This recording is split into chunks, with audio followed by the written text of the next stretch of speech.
How's it going, everybody? And welcome back to the Jumper Punch and Emergency Meeting. Carlton v Hawthorn in front of 70,314 people.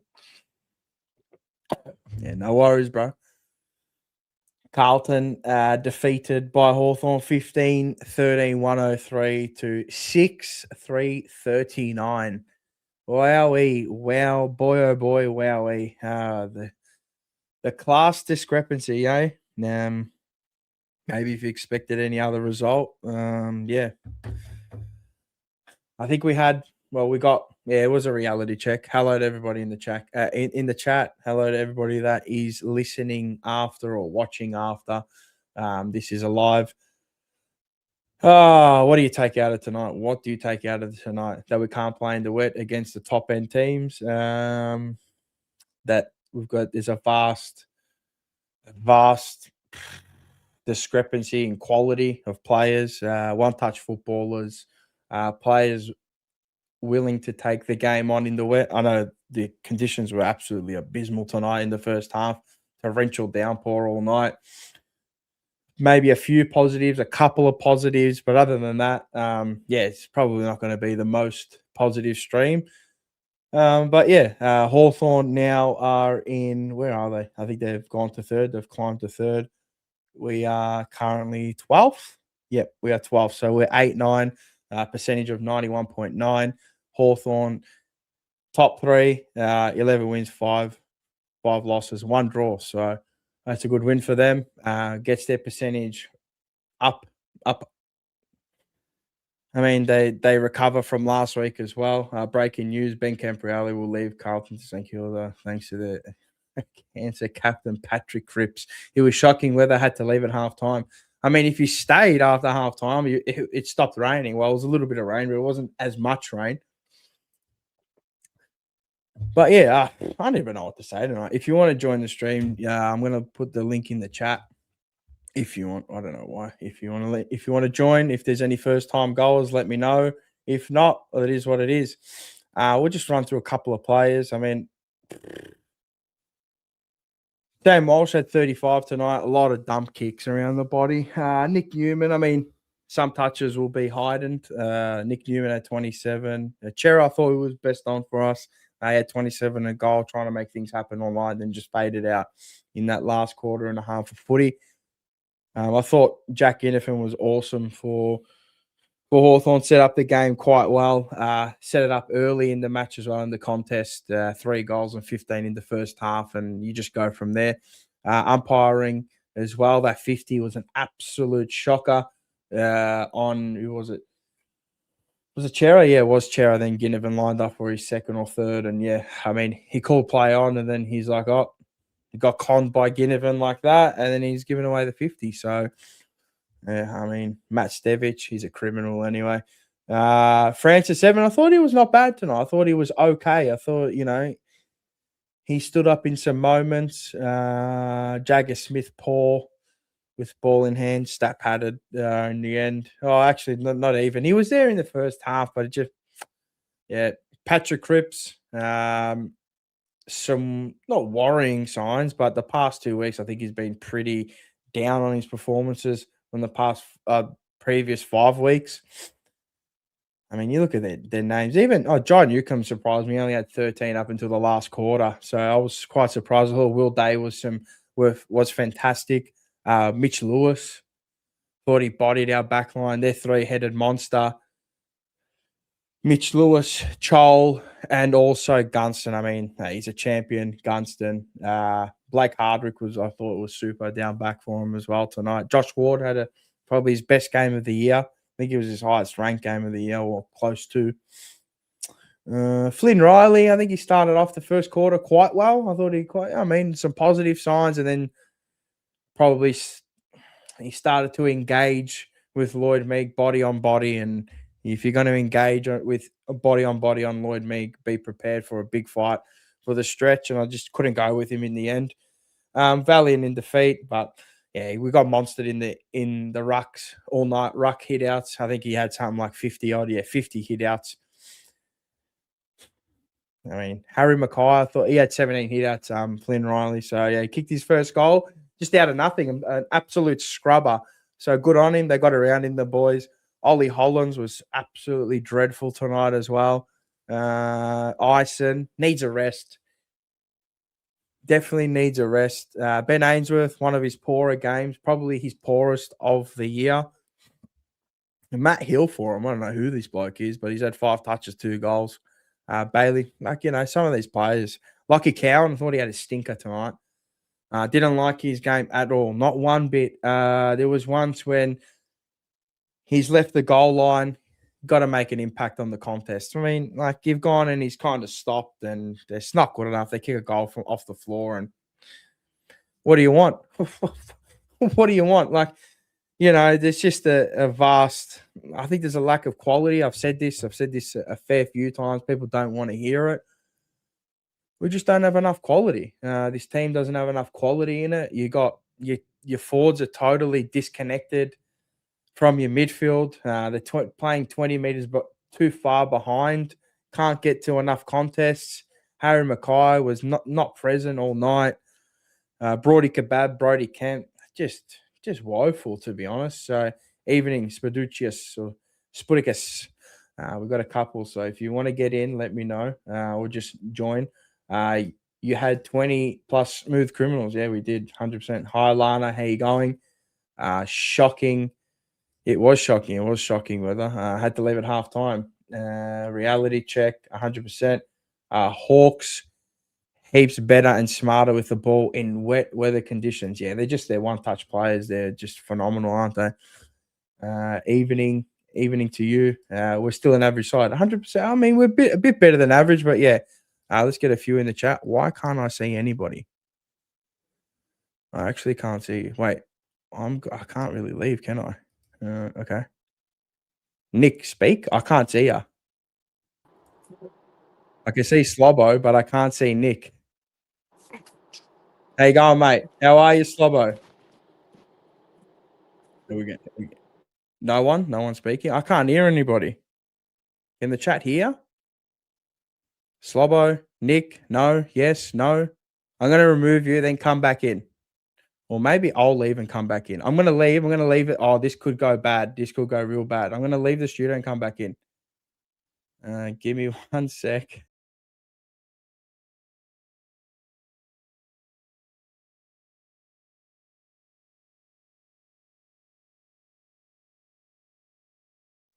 Okay, I'm back. Slobbo, no. Okay, I guess. Still Marzi Bar by himself. Come back in, Slobbo. Come back in. I'll remove you, then come back in. All good. Yeah, if you want to join, let me know. I know there's a few people coming home from the game. So I stayed at the MCG. How did you stay at the MCG? I stayed at the MCG until halftime. I couldn't take the combination of the rain and the cold any earlier tonight. Yeah, it was pretty bad, wasn't it? Hi, Mars. Hey, Mars, everyone in the chat. Hello to you. Foz Jam, lol, a big lol. Slobbo joins, and then, yeah, nowhere to be seen, just like our midfield, or just like Patrick Cripps, nowhere to be seen. What else was there? Yeah, as I was saying before, I got him in. A total disconnection from midfield to forward. Just oh my God. Brody Kemp. I mean, far out, mate. He's playing with his head up his ass all night, mate. Get up the ground, offer something. Harry Mackay, offer something. I thought McGovern, he was good. I thought he was okay in the first half. He gave us an option when no one really gave an option. Jack Ison off it. Yeah, he definitely needs a week or 2 or 3 in the twos now. Yeah, 100%. Yeah, we saw this at the end of the match. Mitch McGovern with the Lewis 2 jumpers. Yeah, 2 jumper Lewis. So crazy. Who else is there? Ollie Hollands. Tonight he was nowhere. He was nowhere to be seen. Absolutely abysmal tonight. I don't know what's happening to him, but just looks down on confidence. Can't get to a contest. And when you need your wingers to fire or just to do something, provide a bit of run and carry as well. Give an option out wide. even in that third quarter, when it dried up, we still played wet weather football. 100%. Yeah, just didn't adapt. Don't adapt quick enough. There's a few times where they could have switched the ball and they decided not to switch the ball. I'm just going, well, you just lose it at it. Like, you can still play attacking footy in the wet, even though it is wet and you want to, you know, kick it long and your brain tells you to kick it long and gain territory because that's what you're taught as a junior or, you know, in the big leagues. But you can still play attacking football. You do not have to play negative football. I felt like we played a negative football all night long. So, yeah, disappointing. Did you expect the run to come to an end against Hawthorn? Yeah, I did. The way they down tools in that third quarter and fourth quarter was disappointing. But yeah, Aussie H, $5. Thank you very much. Calm's performance tonight was just as bad as that game against Sydney in the opening round back when he who must not be named was our coach. Yeah, definitely. Hey, we played like we played under him. So disappointing, but it is what it is. We'll get Rocco in here. If there's any, I know there's a few people coming back from the game. So, Rocco, how are you? I mean, I just saw you about 25 minutes ago, so I know you're great. Can I hear? Yep. Yeah, I can. We're doing all right. Slobbo joined, and then he exited. So, yeah, I don't know where he's off to. Yeah, Slobbo. I actually wanted to get Slobbo's thoughts on the game, but if you're here, Nick, if you're here, get back in. If not, it is what it is. What can you say? What do you make of it? Well, we watched the game, and as I said during the live there, I'm just gonna move on from. I mean, we got shown up in the second half. I just don't think we adapted after that first quarter. We kept trying to play this. It was even more than just wet weather football. It was ridiculously wet in that first quarter. They played it in their front half. They got those goals, which that's what you do in that sort of weather. But then they adapted really quick, which shows what a good side they are. They adapted really quick to the game, moved the ball, and then as the night got drier, they just continued on, and we just kept playing this brand of football that was almost Voswat-like football. Oh, it was he who shall not be named football. I thought it felt like the game back in was around 2024. It felt like that game all over again, where it was wet early, and then they just adapted, hit all their targets, and it just felt like a replication of that game back in 24. I don't know how other people felt, but I'll get up the scoreline because I think it was something quite similar. Not gonna lie, I think it was like 115 to like 40 or something like that. So it was about the same. I'm just looking at it now. Yeah, so 5-8-39 to 16-16, 112. So yeah, it was nearly the same game, to be honest. So yeah, it felt quite similar to that game where Weddle said, "Oh, we just know we can outrun them." Remember that? It was that game. It felt like that game all over again. So yeah, they're too good. They're too classy, and yeah, I mean, people would have thought it would have the game would have been a bit closer because of the weather, but yeah.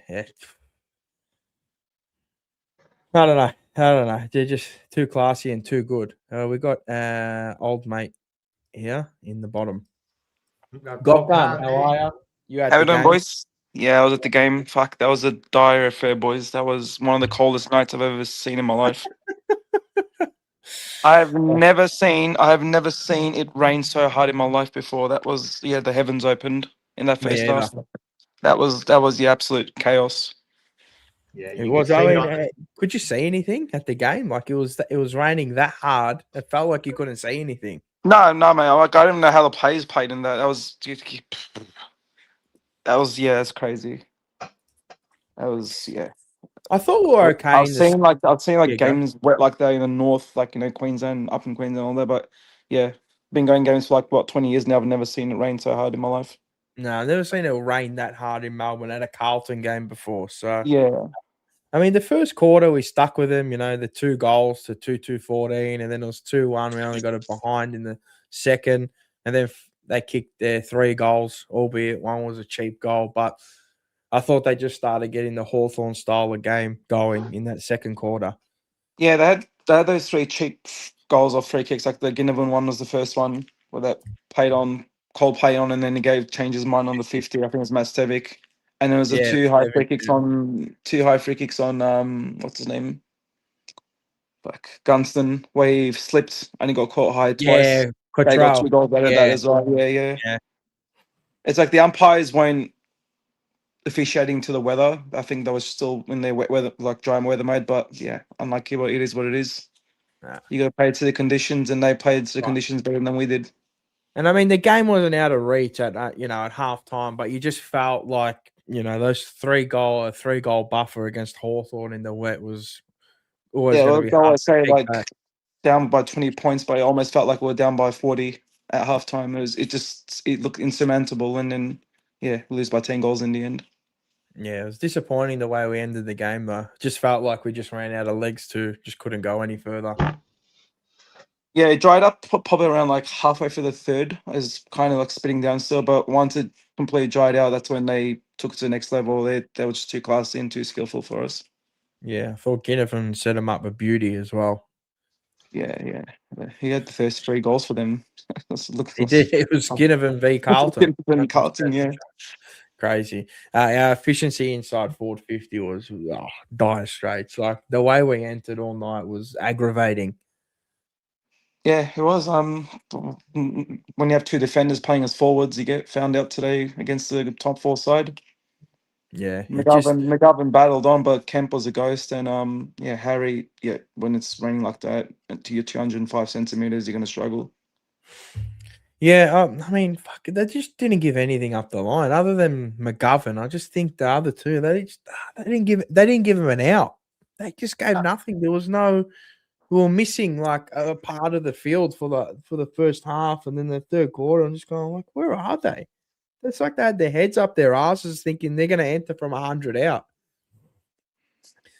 Like there was that Billy Wilson one where we got a lasso for a kick, and instead of somebody hitting up into the space, they all just dropped back and expecting him to kick 100 meters, into the 50. I'm just like, you can't play football like that. Not against Hawthorn and the way they set up and rebound. So I think if it didn't rain tonight, we wouldn't have played like that. No. We wouldn't have played like that because we haven't been playing like that. I mean, last week was a bit of that wasn't good either, but we haven't been playing like that, like just bombing it into the forward line. Again, watching that first quarter, they just never got out of that. Just kick it long. Let's get it into the forward line. When by halfway through that second quarter, and definitely there was no need to do that anymore. We could have started playing, as Mars was saying during the live, just start playing some football. Just play football. Like we're not playing football anymore. You know what I mean? Where the Hawks seem to just adapt quickly and then just proceed to get better and better throughout the whole game. Yeah, absolutely. That's what it was. I think we had some sort of momentum going in halfway through that third, and then it was in our back pocket where Ison tried to kick it across to Walsh, barely hit the target, and then they got that goal. And they got that goal. They got that goal. And it was pretty much over after that. They dropped their heads. Well, our bottom 6 were terrible, and your bottom 6 have got to perform there, and they were terrible. Ison. Even Hollands has been terrible the last 2 weeks. He looks out of sorts. Shocking. I don't even know how he's got a game over Acres in the last 2 weeks. Makes no sense. I was surprised 2 weeks ago when they brought him in, but, I understand them not dropping him this week because you can't drop him after a week. But Ison's been just here and there. He just looks like he looks like he needed a spell 2 weeks ago. And he was cooked last week. He couldn't chase last week. He's on his feet. He should have been dropped like 2-3 weeks ago. Yeah, I agree. Yeah, no, it's crashing back down to earth. Reality check, pure reality that's all it check is. by a top 4 team. It's our first top four team in Fraser's run, so we've feasted on the bottom 8 sides for the last 4 or 5 weeks, and finally Yeah, played a decent side. and I I mean, think no, that we did play Geelong and we did play like the Doggies at the time. And even, I know Port's at the bottom, but to go over there, I mean, there's still good wins. I think I we've think the been most doing impressive one was the Giants win for me. That was probably and the one of the most Giants win. impressive That's ones. another Yeah. good win interstate, you know. yeah, So four of the 7 wins have been decent sides that you know we would have easily dropped in the past, you know. But this one here, as I don't know. We went in there. I think the rain just rattled us at this, and I'm not blaming the rain. Hawthorn would have like I picked Hawthorn. I think most of us picked Hawthorn. So Hawthorn was going to beat us anyway, I think. But I think the rain just completely rattled us, man. Like we just had no idea after that. Like we just far out. It was. I haven't seen us play like that for 7 weeks, really. Is Yeah, I it thought the pressure? Is it when the pressure hit, we just reverted back to that old style? maybe. I just think they had too much quality. Foz Jam, those conditions show how far off Jagger still is. He's a gun, but when it's poxy weather all game, the bigger bodies reign supreme. Pardon the pun. What happened to Cripper then? Yeah, he was poor. He's had a poor He was couple poor. I few mean, you weeks. can't just say that Jagger didn't adapt. I mean, Voss has got, Voss. Cripps has got the runs on the board. Don't get me wrong, but far out. Where was he tonight? I mean, isn't this that's his game, man? In and under when it's tough. And Yeah. losing Hewitt, I think, was. I mean, we're not that side that we can afford to lose like a Hewitt in the middle of a game. We can't do it. No, I think that hurt the midfield mix a bit, but I think that's when they put Cherry into the midfield, and he's probably played one of his better games all year. Yeah. It was I think he had like 15 or 16 tackles in the end. Yeah, we some said of it. Yeah. Yeah, we said it. That was probably Cherry's one of his best games. He's definitely best on ground for Carlton for sure. Yeah, but yeah. Rockamoro, you need to play in front in those conditions. Our forwards were caught up playing behind all night. Yeah, 100%. They were disconnected from the game all night, and they want to start to turn it on when the game's over. I mean, yeah, they're gonna let you get into the game when the 60 points up, and you're gonna look great. So what happens? We just in that conditions we just stop leading. Like, well, what happens? Like, I'm convinced he who shall not be named was coaching tonight, 100%. As I mentioned, Hewitt had more touches than Hollands. Wild, isn't it? Wild, absolutely wild. It's surprising that in a game with high tackles, I mean, all right, McGovern Ford didn't have a tackle. Jack Ison didn't have a tackle, and usually tackles. Haynes didn't have one, and Dirksen. I mean, they're all like kind of taller players, but yeah, I just thought our pressure players didn't really pressure in any contest. To be honest, they didn't keep the ball to create repeat stoppages after half time. I just thought they let the ball just flow out of the contest, and they were coming out of the front of the contest. Will Day, Josh Ward started to get going. They stopped. Yeah, and their smalls definitely outworked us as well, because every time the ball would hit the ground, you'd have 3-4 Hawthorn players just ready to pick the ball up and distribute, and we'd be chasing tail the whole time. So yeah, they definitely played to weather like big time. And then as like I was saying, once it dried up even more, that's when their skills came out too. It felt like they always had two more to a contest than us, 2 or 3 more. They were always outnumbering us at a contest. When the ball was pinged up, there was always 1 to 3 players. It was just we just couldn't we couldn't get to it. We couldn't get to it. We were playing too defensive all night. And when you have to play football to try and peg it back in the wet, you leave yourself open, and to a quality opposition like that in the wet that are just going to execute to perfection every time. I mean, there was this kick from Josh Ward over the top of 2 players. He kicked it 50 meters, kick a goal out the back.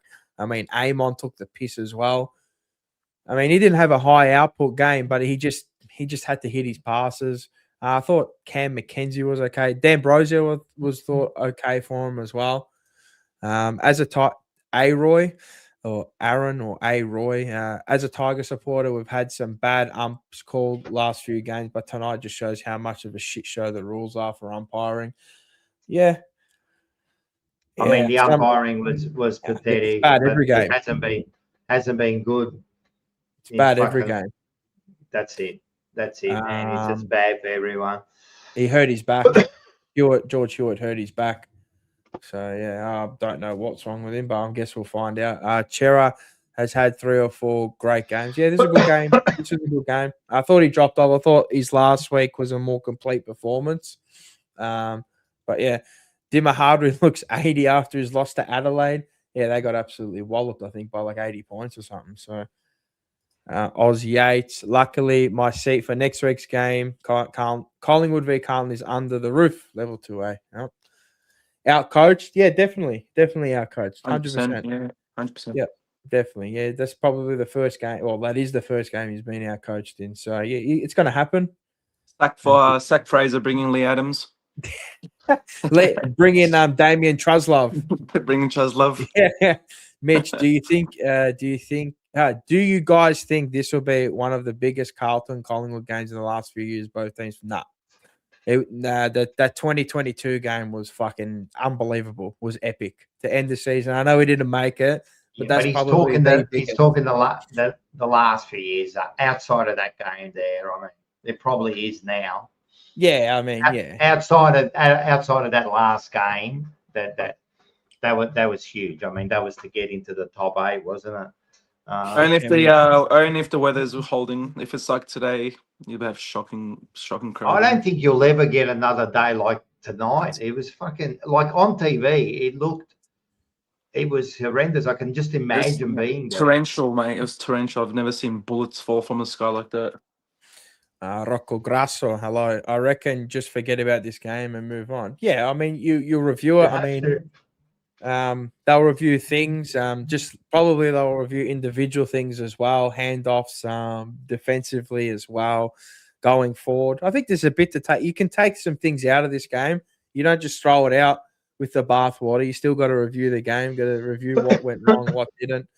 What went right for us? Probably not much. But yeah, Mitch, it's the best it's ever been. 100%. Go ask Greg Swan. Laura Kane and Andrew Dillon apparently is the best. Shaq, hello. That was the worst umpired game of all time. That's Stevich, CUNT. Better be stood down as of today. He's a cheat. I'm convinced he's a cheat. Moondog, 1978. Thank you for the $2.99. Just shows we have so much work to do. Of course.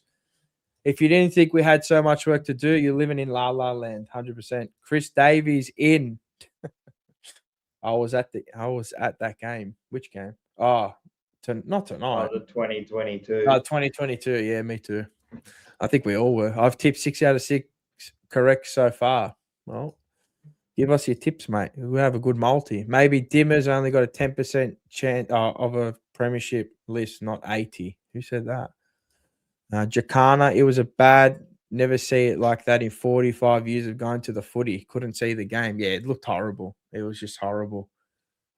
So yeah, I mean, I don't know where they pulled the 70K crowd from. No way. No way. There was 70,000, maybe 45 to 50, but yeah. Like parts of the top deck were maybe like a bit full, but like the first one was bare bones, and everyone's like pushed right to the back because obviously everyone's scared of water. Level 2 was pretty empty. If there's a game that they've absolutely fudged the numbers in, and there's a bit of evidence now, this is it. I mean, there was one 2 weeks ago with North Melbourne. They said there was 40,000 at the game on a Sunday. No worries, bro. They reckon there was 49. They reckon there was like 49 yesterday in the North Collingwood game. I'm like, Well, yeah, I know. They said it was like near. That's basically like capacity as well. 54. Capacity 50. Yeah, there was like 49. I was like, no way. Horatio Fitzbastard. I've never seen it rain that hard for so long. Me either. Well, at the game at least. So yeah, that was wild. You know who actually got under and went underrated in the game?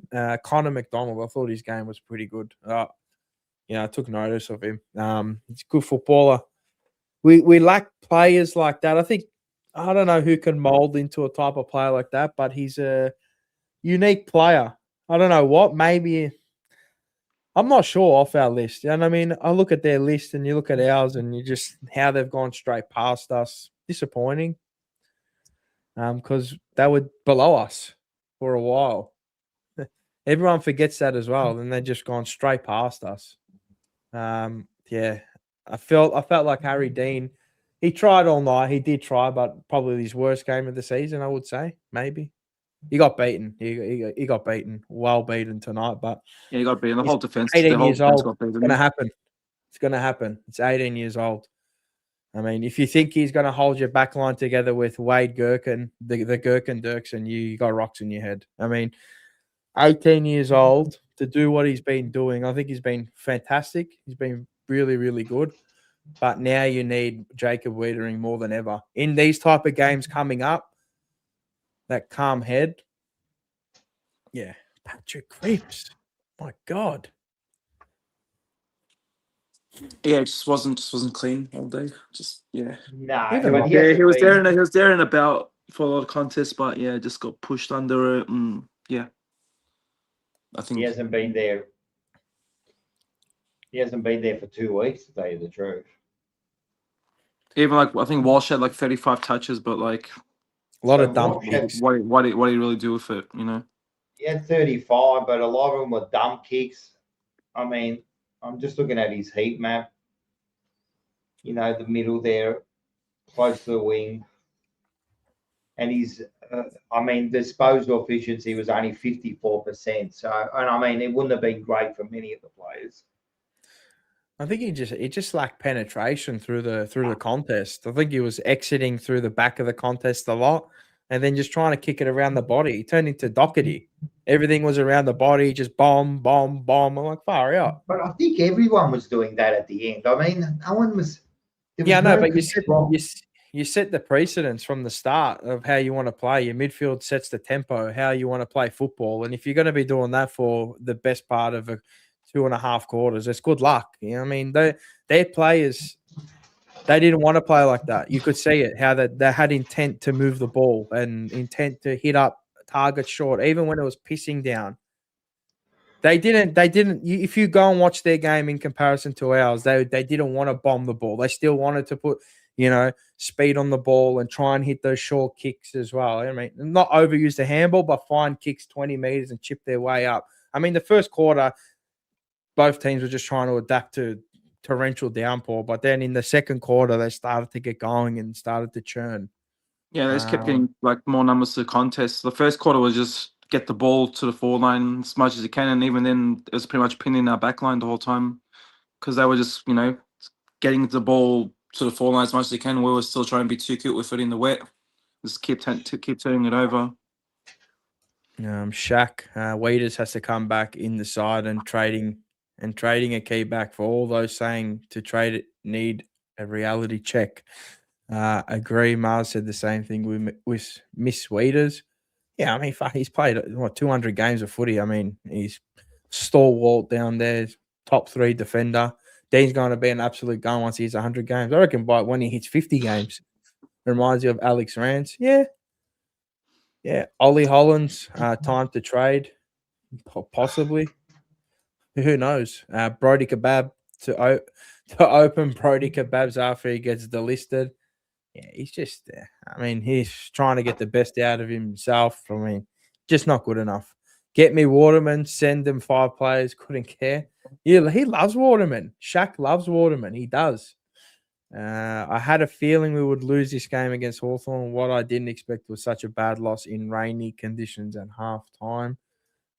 Rocco Moro Bar. No way, Spud.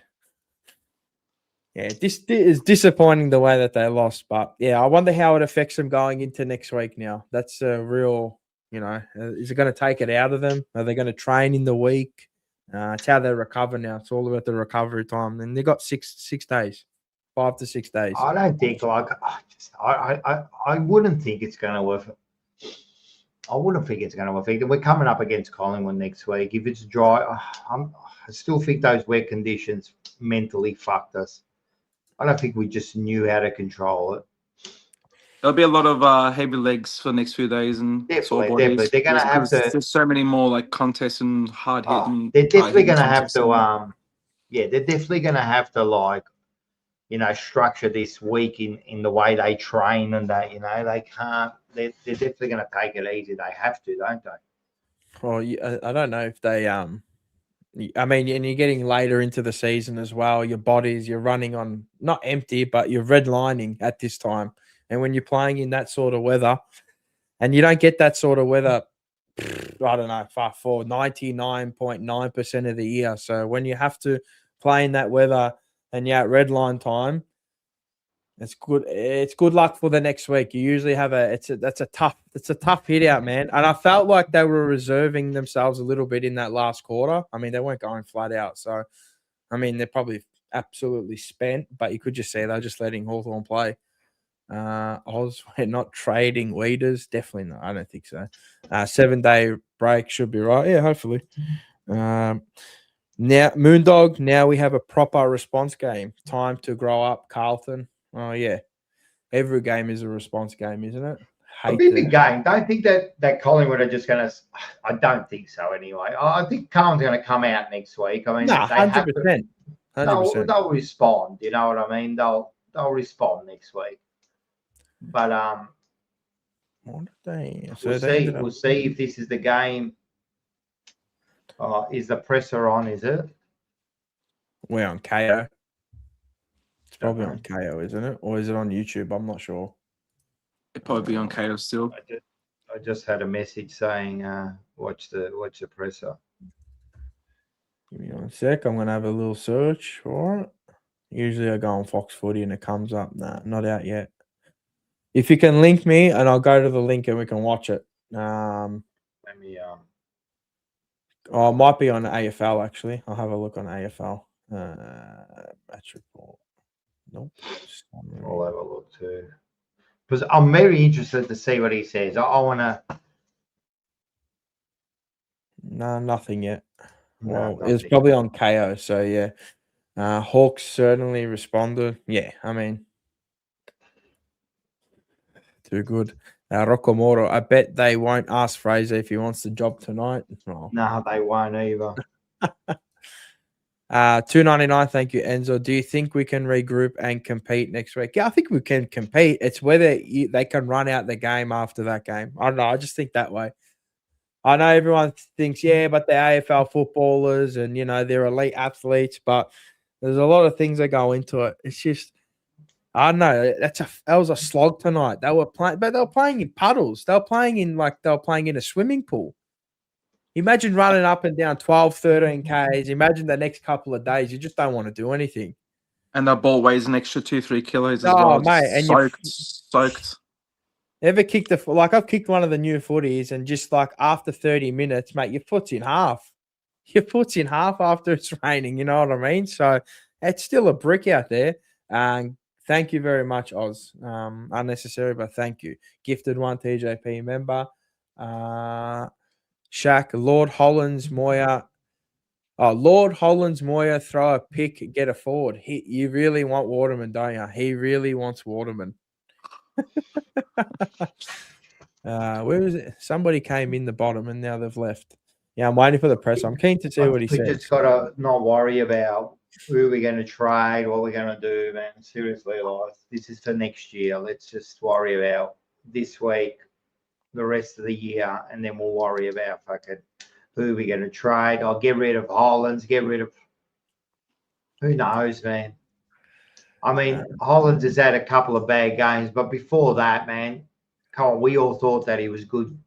He was a good footballer and he was only going to get better. So I'm not going to throw him out because of the last 2 weeks. Come on.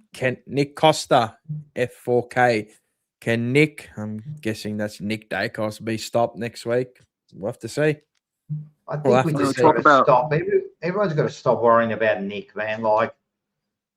Man, if we all worry about Nick, man, I mean, there's another half a dozen players there that can take it away from us if we're not careful. So I don't think you can completely stop that kid.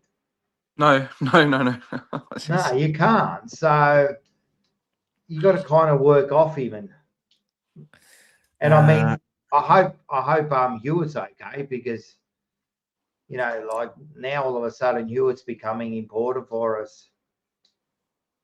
What I else mean, is if not, there? it gives an opportunity for Cooper Law to come back in. Yeah, Well, he'll yeah. play. Those conditions remind me of the 1978 Waffle Grand Final. Go the Mighty Royals. Yeah, I remember that. That was a good game.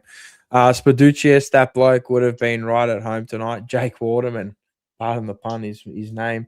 Again with this Jake Waterman. Just kick more goals than them. Simple. Bring back Sugar Lucas. Oh my God, Kane Lucas. At least you know what? We had a positive stat. We actually had one bounce for the game to their 0. Can't believe it. One bounce. Who bounced it? Can we find out who actually bounced the ball? No, it wasn't Cottrell. Who was it? Who the hell bounced the ball in this weather? That's Maybe a trivia. Wilson. Maybe Wilson. Or was it Cottrell? Who the hell had a bounce in this game? That's a great trivia question. Who bounced the ball in round 18 when Carlton got pumped by Hawthorn? The only bounce for the game. I don't even know, mate. Everyone go and check, but I'm not sure. Contested marks inside 50s. I mean, marks, surprisingly, we had 57 to 57. I'm just going through the stats. Just quick stats here. Tackles inside 50, 19 to 14 their way.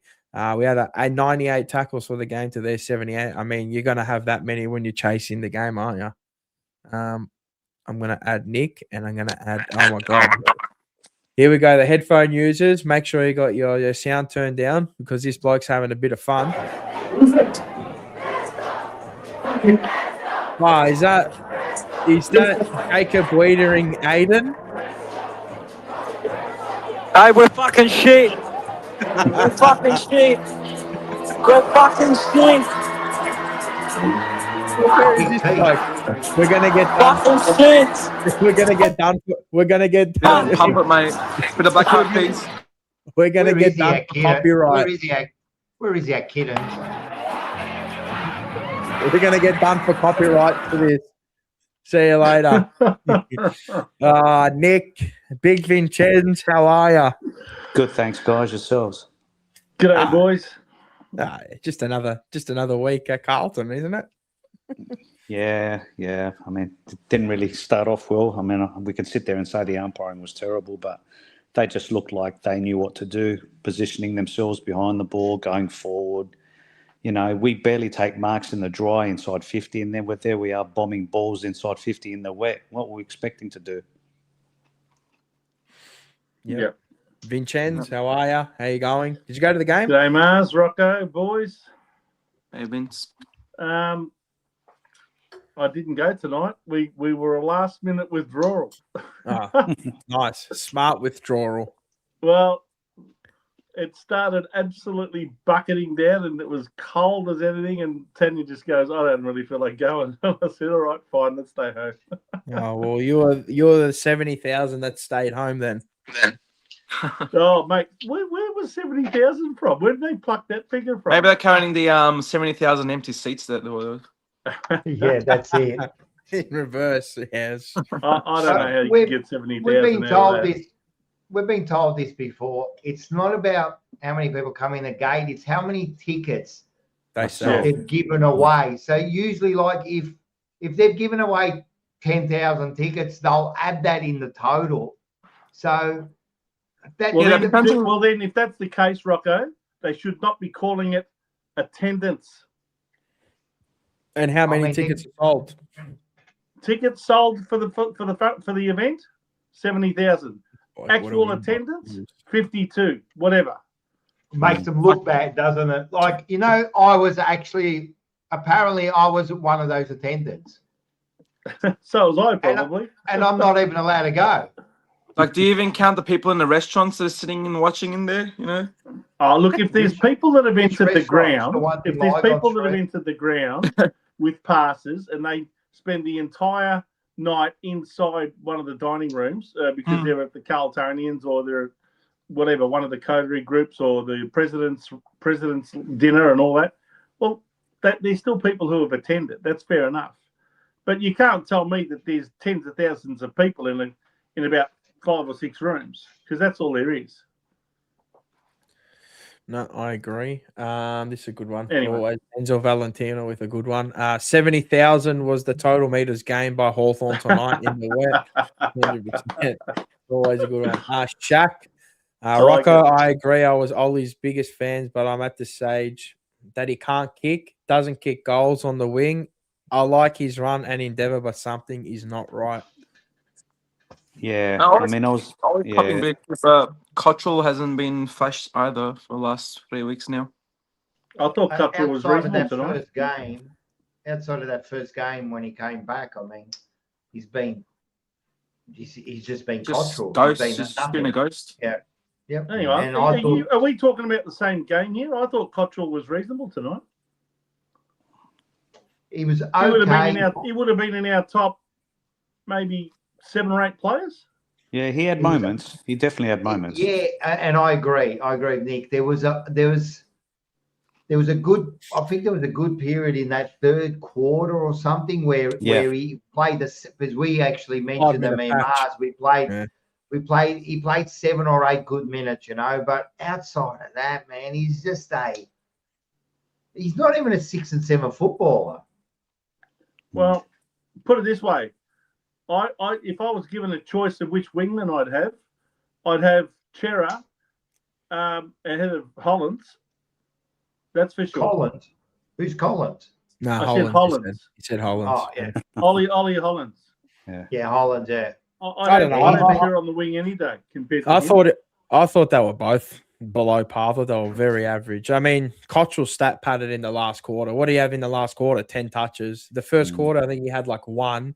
That second quarter where he had that 5-minute patch where he gained a bit of a ascendancy in the contest. In the third quarter, he went missing. I mean, it wasn't for the last quarter. A lot of players got their hands on the footy late because Hawthorn took the foot off the gas. Yeah. I mean, when there's no pressure on the footy, you can start chipping the ball around and get your hands on the footy. But when the contest was there and the heat was on, these players all wilted. So, I thought it was okay. That 5-minute patchy was good. He made things happen. He did. If you're going out of the better wingers, he was obviously better than Hollins. But, I thought the move by Fraser with Chera into the middle, that was his best move. We just couldn't go on with it, to be honest. No one went with him. No one went with Adam Chera, to be honest, in that second and third quarter. So disappointing that he couldn't drag anybody. I'm not Akers' biggest fan, but it was pretty harsh to drop him a couple of weeks ago, I think. But now at least we've seen what Hollins has done in the last couple of weeks. Hasn't been too much. But I tell you what, that Will Day's a bloody good player. No, if he gets any more continuity and doesn't have any more injuries in his game, stays fit is a good player. Classy footballer, the classy individual. He makes it look easy at times. That boy. So I'd love to have him on our team. Far out, he's a good footballer. The other point is, I think we need a forward, boys. I think this isn't going to help us. You think going forward? We definitely need a forward. Yeah, definitely. We can't continue on with McGovern and Kemp. I mean, that's not the answer. What about Mackay? Well, Mackay was very quiet tonight. My God, poor. Yeah. In a game where I thought, he'd step up down the line and give us something down the line, he provided absolutely nothing tonight. Where was he? I mean, you can look at Kemp. McGovern took his chances. Kemp was nowhere to be seen. He was 20, 30 metres too far off it at every contest. Was always getting caught 20, 30. But Mackay, I thought, far out. It's wet. You're gonna clunk a few marks here tonight. Fucking just nowhere. He just battled in the ruck. He was poor. He got punched up all night. Yeah, so I don't know what he is. He's not going to take many marks in this weather. No, definitely not. But I mean, you look at their plays. You look at Chol, you look at Gunston, and you look at Mitch Lewis. I mean, at least Chol just took mark of the year. Yeah, and it was smart play by him. There was a smart. He used the post as a guide to get rid of Harry Dean. I thought it was very smart by him. Very good. There's nothing you could do there. He had the clear run and jump at it. But I thought their 3 forwards, their 3 talls, I thought they played well in the weather.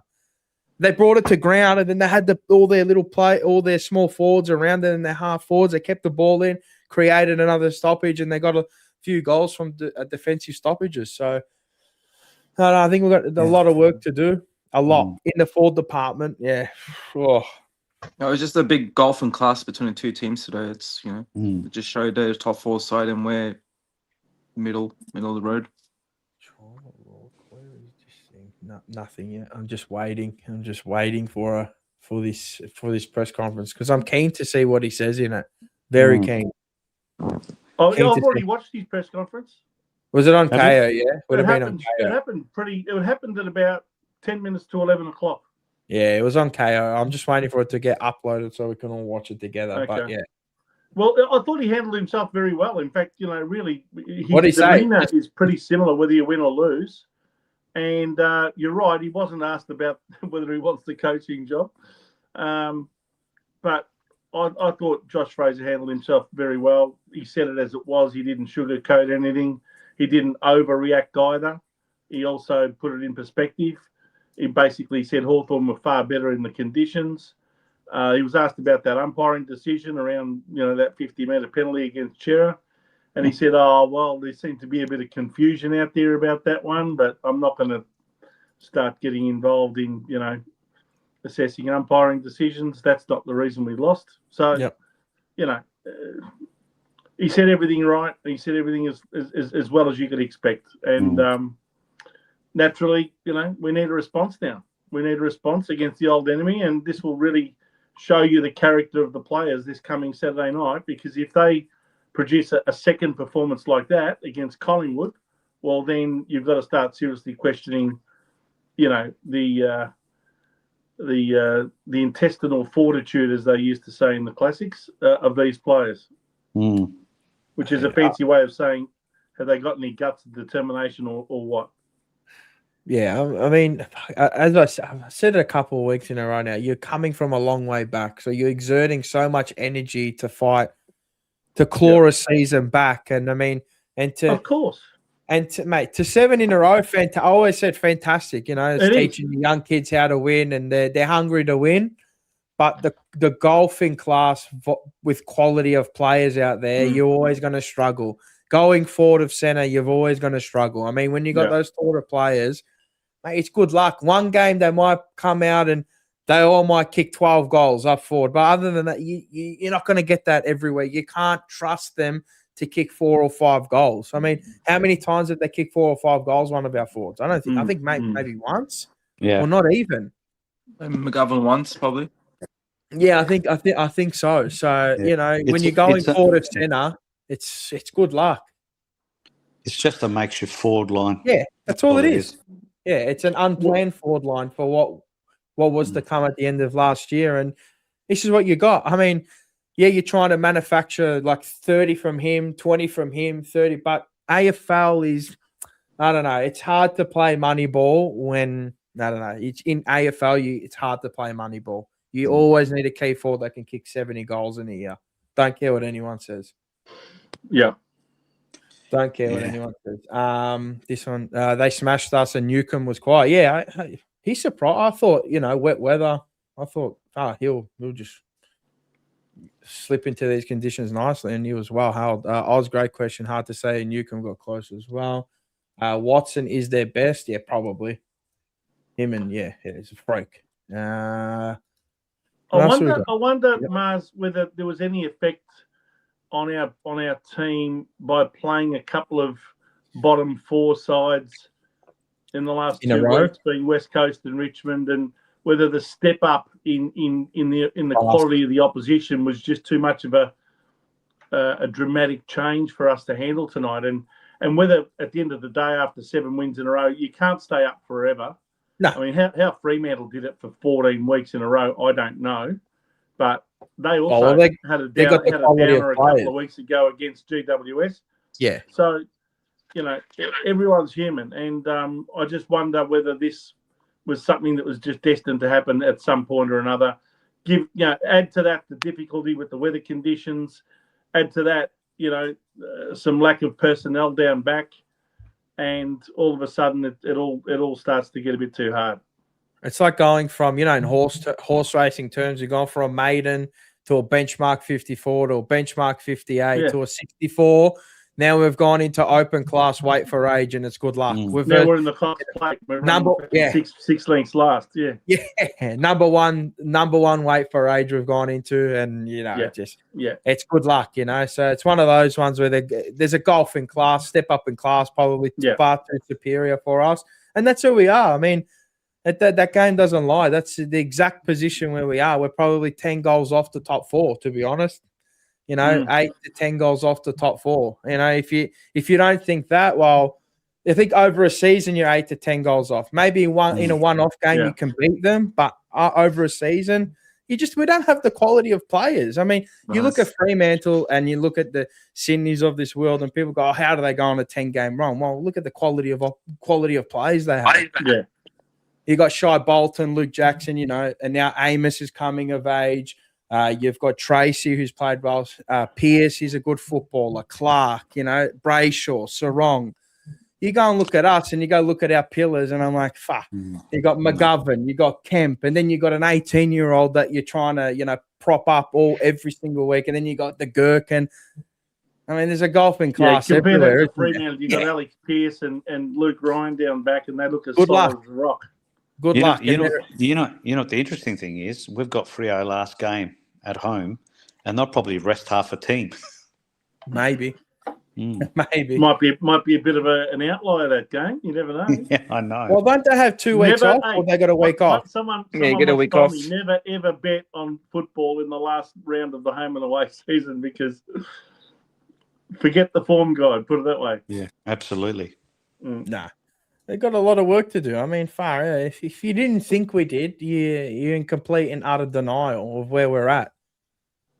You can't let the 7 wins in a row, cloud of what has happened, what is happening to this list. I mean, there's going to be a big evolution within the next 2 to 3 years where, we've got some good footballers, but we don't have superior footballers. We've got to make them. All comes down to the coach. Ask a quick one. In light of the fact that Brodie Kemp was so quiet and so disappointing tonight, I actually want to give a bit of a shout out to someone who I usually cane at the first opportunity, because I've never had much time for him. But I actually thought he really presented well tonight, and I thought he worked hard. He gave us something to kick to, and I thought overall, apart from one shocking set shot for goal, I thought he did pretty well, and that was Mitch McGovern. Yeah, no, he was our best forward. I thought he stood up for us. Yeah, but he always said, I said that during the live. McGovern, he's a good footballer, man. He always does well, I think. I mean, no matter where you put him, he's always doing a good job. And again, he's kicked his 2 goals, but we can't rely on McGovern going forward. I realise that, but he's at least stood up for us this year when we really needed someone to do that, because we were all thinking that Harry was going to be the one that was going to really take the step up and I guess fill in the gap that Charlie Curnow left, but he's been largely hit and miss at best. And I thought McGovern's been more consistent than Harry this year. No, yeah. 100%. 100%. 100%. I mean, he's been a lot better up the ground, Harry in the ruck and that. But again, on the other hand, here's another one I want to ask about, because I actually think we've been discussing whether it's time for this kid to get arrested in the VFL. Not arrest so much, but at least get learn some lessons in the VFL. But he keeps getting a game week after week. Jack Ison. Yeah. He did a couple of things tonight that really made me quite pissed off, to be honest. Tired. The kick at half back to Walsh. And these dinky little kicks in the wet that grub her along the ground. It's impossible for the next player to actually, to mark it or to not even to handle it cleanly. And these kicks in defence have got to stop. I think about 4 kicks cost goals tonight down there. I mean, he's low on confidence, and just needs a break in the VFL now for the rest of the season. I think he should have gone back to the VFL a couple of weeks ago. I think that's one mistake they've done in the last few weeks, just keeping him. But I think winning those confidence in him, but winning those games, he's getting almost a bit of a free pass. You know what I mean? Like, Yeah. I don't think he can get one this week. I think we're doing him a disservice by keeping him there. There's nothing wrong with going back into the reserve. So Yeah, I agree. he definitely needs a spell this week. As I said, I thought Akers being dropped in and putting in Hollands. Holland just looks out of sort the last 2 weeks. I don't know what's going on with him. Well, I think the Reds played tomorrow, so there'll be a lot of boys looking to Ollie get their Hollands- names in for next week. Ollie Holland's had 7 possessions tonight, 6 kicks and 1 hand pass. Yeah, it's terrible. It's terrible. I know he That's laid 6 tackles, but mate, you got to do more than that on the wing. Come on. And on top of last week, Last Yeah, week he had 13. So, and You know what it is, guys? If we had Voss, Billy Wilson, that first game he brought him back recently before he got sacked, he would have dropped in the week after. That's what Voss was doing with the new kids. yeah. We've given Ison 7 games, right?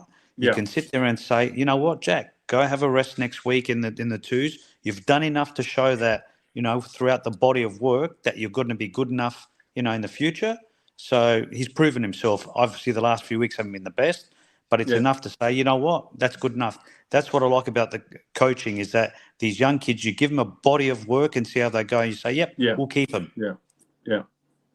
Yeah, he's got to get his hands on the leather a bit more and just, get some more results and more output because at the moment he's not really giving us much output for being out there. I've got his presser, so if you want to watch it. Okay. Let's watch it. Again, for me. Let me get rid of the ad.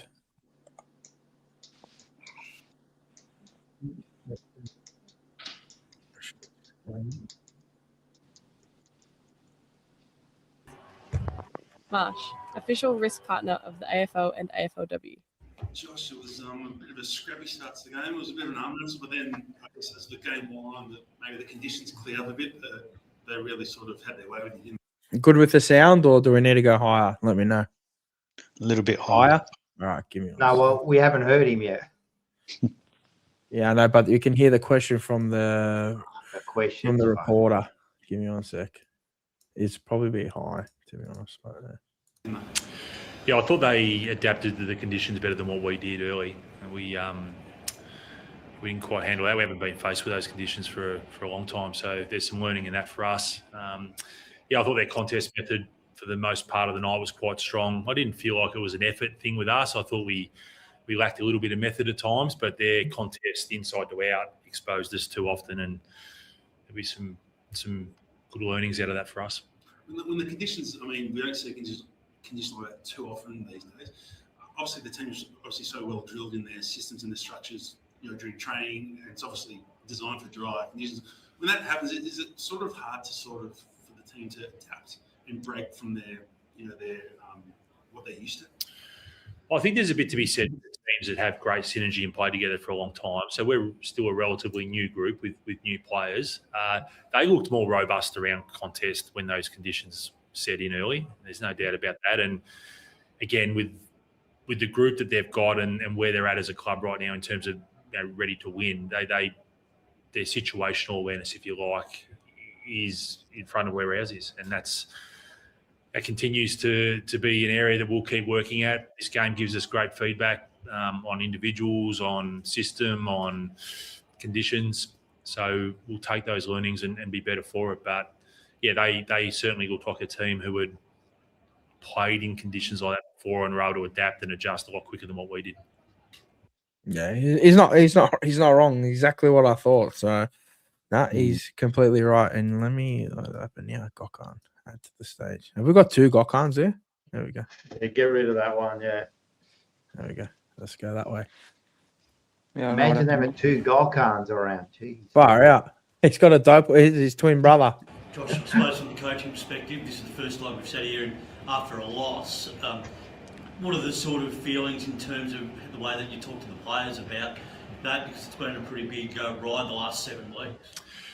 Yeah, so in my coaching journey, I'm not immune to losing. I've been in enough situations where I've lost the coach of my own side. We've had to learn how to handle winning over the last 7 weeks, and I think it's really important we don't catastrophise a result. but we get back to work. And that's been our process over the past 7 games. And we certainly haven't been getting carried away with Can't hear it. results. It's been... We can.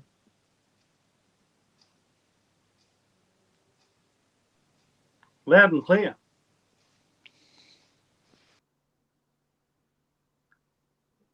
very process orientated, and off the back of tonight, it will be the same. Is it going to help in terms of the growth of this group because of so many of the younger players that have just come into the side and probably haven't experienced that sort of I suppose the robust team like Hawthorn? Yeah, I think that's a fair comment. I think that it's great feedback for us. It's great learning for all of us. The game tonight challenged us differently to maybe what it's challenged us in the past 7 weeks. And that's feedback right there. And we know where we're at. We know we've got more work in front of us. We're committed to that work. And again, the feedback out of this game will be a little bit different maybe to what it's been for the past 7 weeks, but still really important. We acknowledge it, confront it, and make sure we're better next time. George Hewitt with his back, what are the medicos saying early on about that? Nothing specific at the moment other than it didn't look great for George. So we'll have to wait and get some more feedback on his injury early in the week. And I don't have much more of an update right now on him other than he couldn't take any further part in the game. There was an incident in the first quarter where the umpire clearly waved his hands, play on, and actually started saying play on. Shearer charges again and then gets a 50-minute penalty. What did you make of that? Yeah, it was a little bit confusing. I try not to get too bogged down in the weeds with those things. I think we've probably got our own things we want to work on out of that game rather than worry about those moments. But yeah, I think there seemed to be some confusion from our end on field. So but this is part of it, right? Like the game's not perfect. There'll be mistakes. I'd love to think that we're strong enough to move on from that pretty quickly and get back to work. I think the club might have to just have a little word just to get some clarification, as you said. It won't be driven from my end. Yeah. So I'm more worried about how we were 20 points down mid to late in the third and it opened up the way it did. How do you say Fleet Riley's game coming in to replace Pittman? Yeah, I thought he competed well. Like he got better as the game went on, and this experience for him will be enormous. And look, he's at the start of his journey, so this game will give him feedback rucking against the seasoned ruckman in Meek. The speed of the game, albeit the conditions maybe tempered that a little bit, but he'll get some feedback there. But he had some nice moments. He's a guy that will keep developing and hopefully be a longer-term player for us. Do you like his goal celebration? It's good to see him express himself. Yeah, it was a nice finish. Game of Adam Shearer tonight, 14 tackles, 27 spuds. Was that his best game for a period of time since you've been at the footy club? I think he's been playing pretty good footy for us, mainly on the wing, and then obviously with George's injury tonight, we put him back inside. And yeah, look, he's an experienced player. He's got capacity now to play some different roles. So yeah, I thought he was pretty important for us tonight, given that the game wasn't going our way, particularly around stoppage and contest at times, and he was able to go in there and have his moments for us. But yeah, he's grown his game, being able to play on the wing, and we've also got that lever to pull by sending him inside as well. Missed a chance to enter the top 10 tonight, but the fact that you guys are still, you're within touching distance, does that give a good extra bit of impetus to the playing group on top of what you're also trying to achieve with the playing group? Well, yeah, I mean, we don't reference where we sit on the ladder. We're referencing where we're at, where we need to get better. So again, the process around where we're at as a group, we've got a lot of growth and learning and development to do. And yes, it gives you a carrot if you want to look at it that way, but it's not something we're driving hard internally. We clearly, off the back of tonight, we've got to get our game in better order consistently against teams who are ready to win now. And next week we'll present another opportunity for a team that's played finals consistently in the last 3 to 4 years. Prior to tonight, under your reign, you conceded on average 67 points a game. Tonight, obviously 6 goals more than that average. Firstly, what do you put that down to? And secondly, is it a clear area that you can sort of work on for next week? I think so. I thought our contest method was poor, which then put our defence or backs under stress at times. And then I thought behind the ball we didn't win enough contests. So that was my initial reaction to the way we defended the ground. It just didn't look like the way we'd been defending. So we need to have a bit of a dive into that. in the turnover game, it was a little bit got out of hand as well. It was clunky. It was really clunky tonight. Again, conditions determined that a little bit, but there were times in the game where we tried to get a bit more speed on the game and get things going, and then we just had some fundamental breakdowns which fed their game. And I felt like we were trying to pull the right levers. We just weren't able to execute consistently enough. Thanks, folks. Yep. And that is about right. Yes, that's right. There's going to be a lot of findings. I love that. See, you don't just throw it out. See how clear and concise and direct he is Love when he it. answers questions Love it. compared to the other coach who shall not be named. Mars, you I can't learn hear you. things. Bring me in, out if you can, please. Okay, we'll do. Give me 1 sec. Go. Can you hear me now? I'll go out and then come back in. Done. I'll kick you out and then come back in. At least you learn things from him. Like you're learning, like far out. Like he's not going to give you everything that you want to know, but and all the questions to be in. But he answers them, as you say, clear and concise. And oh my god, He's thank just a God. no frills, no bullshit coach. Like Nah. that's what you want out of your coach. Someone who says it as it is. Yeah, we weren't good enough. We were rubbish from the contest. We were, and he said it himself. Good. Far out. It's just I don't even.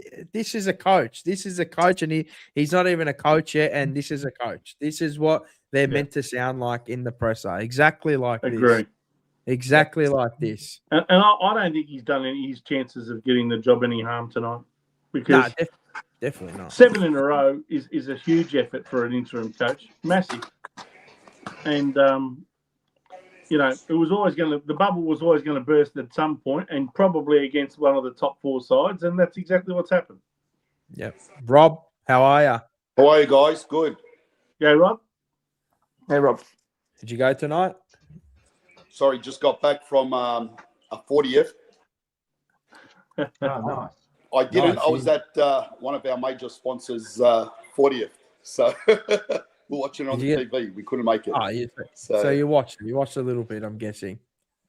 I watched it between a few vodkas and this and that. So well, that's the way you should have watched that game. I'll tell you well, after the first half, look, we got to give this guy his dues because, like Vincent just said, this is honest feedback. What he's saying here, he's not lying about what he saw, and he was honest about what he said. And you can only judge him on he's taken over 7 games ago. Now, I'm not sure what the chat's been saying or anything like that, but to throw the kitchen sink out with him now, he's had 7 games. And we're due to lose one. I'm not saying that. There's a lot of the weather was horrendous. I mean, what luck did we cop to show off our wares against? We lost our ruckman before the game. We lost one of our main mids, 10 minutes in. Didn't go our way. And, Hawthorn are a quality side, man. I mean, they had a bad game last week, but, I don't know what to take out of it, to be honest. I mean, if this happens against, if this happened against next week, then, you start to worry. That's the important thing, isn't it? It's the response next week that we need to see. Yeah. And I think, I was surprised. I'm not sure what the chat's been saying, but I was a bit surprised with Akers not playing instead of Hollins. I would have liked it. I think Zach Williams plays very well in this weather up forward instead of maybe Ison. I don't know if we're exactly trying to win games. Like, if we're killing ourselves to win a game, I don't know. Was that a team that was picked to try and beat Hawthorn? I'm not, like, surely you'd want some season. You saw the forecast. They knew it was going to rain. Yeah. I don't know. It's, but Hawthorn are another level. Actually, and, this guy's had 7 weeks now. Yeah. And, he hasn't had all season. I mean, if we had lost this game and we had won 3 of our games that Voss lost, well, it wouldn't be as bad, if you know what I mean. You're going to have a bad one. I don't know. What are you going to ask? I think, Rob, I don't know. Robert, I don't know. Disappointing. Don't get me wrong. Disappointing. You Disappointing made- that we're only 20 points down at half time, and it turned into 60 points. 64. Rob, you make some good points there. First of all, for us to beat Hawthorn, everything has to go right. I mean, let's be serious, right? We're not hardened like them. They got finals experience. You know what I mean? They're a better side, you know, all of that. So for tonight, for us to win, first of all, you're right. We lose Pitternet, and we're bringing in a first gamer against them. And look what he did to us, right? There's the first thing. Second thing, we lose Hewitt straight away. He had 9 possessions in half a quarter and then got taken off. So he's a huge loss, you know. And then the weather on top of that. That's when have you seen that weather in any football match, let alone Carlton? So all of that put together, mate, all the odds were against us tonight. We had to be a miracle for us to win. So I'm looking at tonight's game. Again, I'm disappointed, you know, but it's next week now. I want to see the response on next week. You know what I mean? So we'll see how we go next week. This game, it's almost we have to just put it aside and go, right, we'll see what happens next week. But, man, tonight, I don't know. A lot of things went against us, and everything had to go right for us to win. Agreed. Everything had to go right. Everything, you know, and it just didn't. That weather, I'm telling you, that first quarter was, mate, that was as bad as I've seen. And we just, we never adjusted to it. The ball on the wing, when it hit the ground, it stopped. It stopped. The players were kicking up puddles, man. They were kicking up puddles, man. I've never seen the G look like that in ages. And the G's a good ground. It drains the water. I don't know. We just copped. I don't know. I mean, Hawthorn's first half last week, who would have said that would have happened? That's right. Geelong got but steamrolled. They responded this week. This week. Yeah. I mean, Geelong up at GWS, what the hell happened in the last quarter? Well, they've lost 4 out of their last 5 or 5 out of their last 6. This is a team that we should be hiring a coach who's under them and whatnot. And I don't know, man. Like I think Fraser said last week, he goes, the comp's very even. We'll see next week. I think it's even outside of the top. I agree with you, Mars. Yeah, that's right. That happens every year, doesn't it? Yeah. I feel like it happens every year. Out of the top 5, I mean, it's pretty much even until about 13, 12, 13. Hey, Rob, do you reckon that conditions like tonight bring sides closer together, or does it actually work the other way? Does it really highlight the more skilled teams, and those skills come to the fore a lot more in poor conditions compared to the other team which hasn't got the skills? Look, I know they were missing a few, right? They were missing Wizard and was a Barras down back. Yeah, Battle. Sorry, Battle Weddle. down back and Wizard up forward, right? Weddle. Now, and Weddle didn't play. And Weddle too. He hasn't been playing suspended for a few weeks. Yeah. Now, but we lost. I'm not saying he would have made a difference, but when you lose someone like Hewitt in 10 minutes in that weather, that just dumps a whole lot of pressure onto Cripps, who's the other bull. And there's no chop out. It's up to him now, you know, and this weather with a young ruckman as well. I mean, we always seem to give Pitto a bit of grief, but he's an older body. He's an experienced body. That's why I was surprised, especially against Hawthorn, Akers didn't play. I know, you know, I'm not saying I'm a super fan of Akers, but geez, I'd have Akers in the wet against Hawthorn before I put Ollie Hollins in. Surely. Well, what's the boys? Before you start, Andy, how you going, Andy? But just before you start, wait, do you have us on in the background, Rob? No, I've got the TV on, but there. How's that? No, I was just thinking because you keep getting like background noise. Yeah, that's background noise. I just put the TV down. Oh, there you go. All right, Andy, how you going? And fire away. Boys? I was just going to say, how are you guys? They're clearly Akers got dropped probably. He was playing really well. I think we're all sort of in agreement. So I don't want to speak for all of you, but we wouldn't have had him in the team all year. And then he comes in the team and he starts playing well. And we're like, don't bring in Hollands, make him earn it. And then Hollands comes back in, playing pretty average. We're not getting a lot from him. And then we're like, fuck, where's Akers? And it's like tonight, Akers, this just would have been his game, like goalkeeper. He would have run back. He would have marked well. He would have been in the goal square. He would have stopped 3 or 4 goals for us. Now, he wouldn't have been the difference in the game, but instead of us losing by 12 goals, we lose by maybe 8.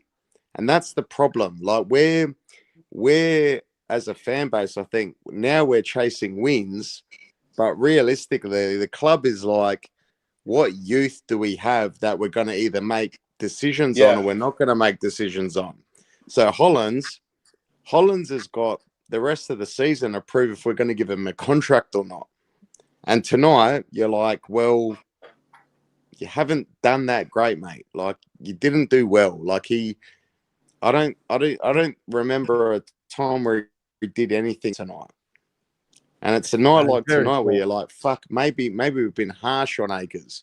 But it goes back to me with selection integrity. When you're playing poor, you get dropped to the 2s, you get your form, then you come back in. Under Voss just kept playing those players. He never gave them a reprieve. He never dropped them.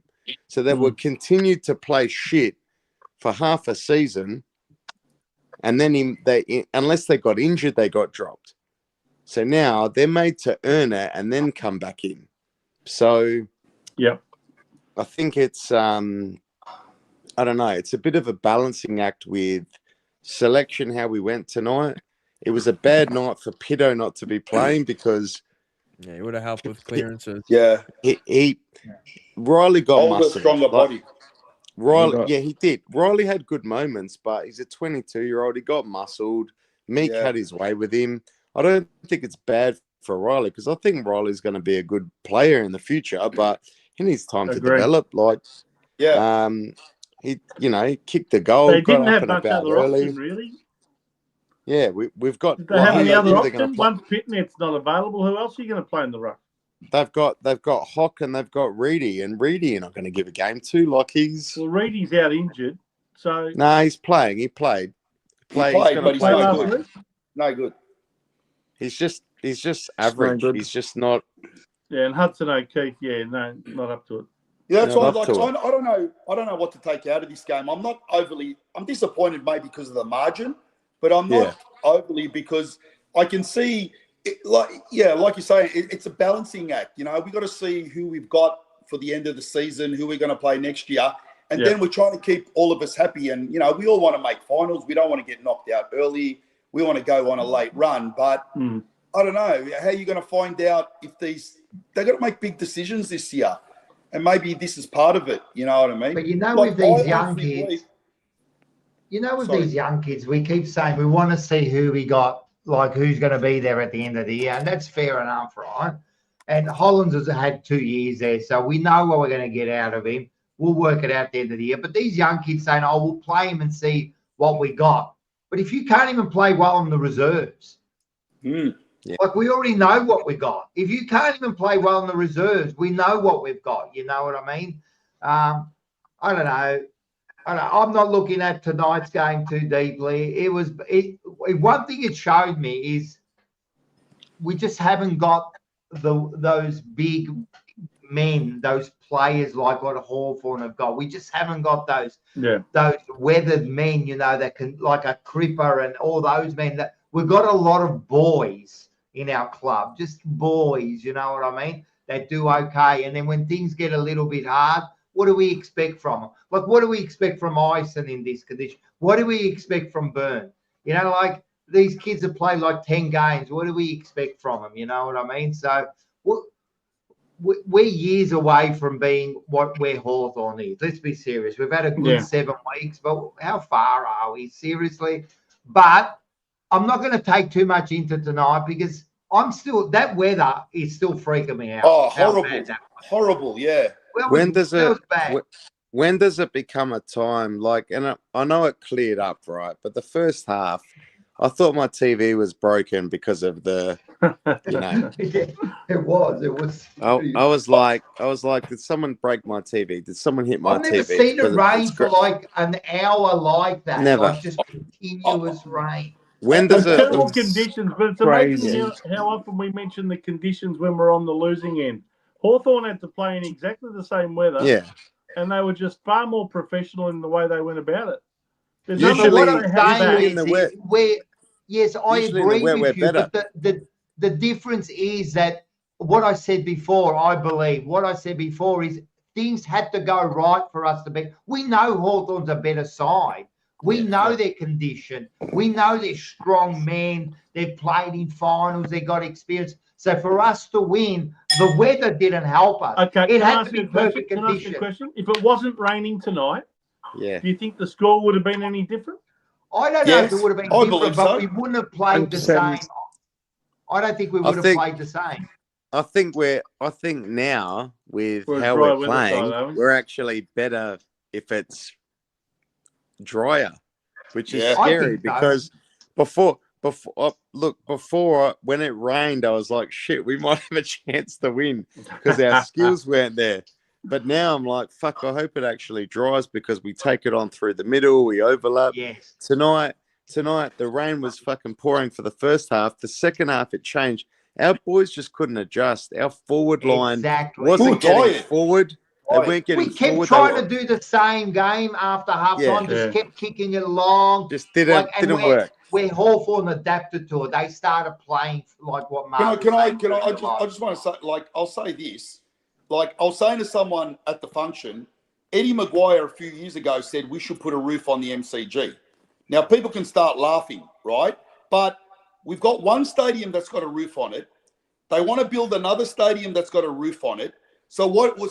Is it the luck of the draw who gets to play in torrential rain or who gets to play in dry? I'm going to make you banana of the week this week, right? Because but hang on a minute. Hang on a minute. You're not allowed to play at Marvel in the wet. The roof is always closed. So I understand, but then you go to Brisbane and you're playing in fucking this is what I'm 48 saying. degrees weather. Like, but hang on. But what is it going to be? People, I'm not saying that we should put a roof on all of them, but I'm saying, to your point, Rocco, that weather was that crazy that like. but how many times are you going to get that? How many times are you going to get that? Like once? I don't know, but I know if you play 17 games at Marvel a year, which some teams do, they play 15 games at Marvel. You're never going to play in the rain or the wind or anything. If you And where's the grand put final a played? roof on the MCG, that's right? right, Vincenz. But I'm just saying, I'm going back to the point where if people say weather didn't affect it, I don't know what the hell that weather was this year. That's probably the worst downpour we've had this winter. That first half for a was game. almost unplayable. That was unplayable. First half. What the hell was that? How do you know what team would have played in what conditions? Hawthorn kind of adapted. They were 3 goals better off in the first half until it dried up. Now, maybe that killed our game. Our boys got tired. Obviously, we're a younger side, the guys that we had in. So when the second half, when it dried up, they weren't as gassed. Do you know what I mean? And or whatever. And they were able to go on with that. So that's Can why I just say, this roof, are you willing to pay $1,000 a week on your membership so we can afford a roof on this? Because you know what it will cost to do a roof on the MCG? No, I'm not saying to put a roof Billions. on it. Billions. Billions, my point, and it's almost commercially unviable because it would shut down the stadium for years. There's no way they could operate the MCG while building a roof. So you wouldn't be able to play at the MCG, and they're never going to do that. They're never going to do it.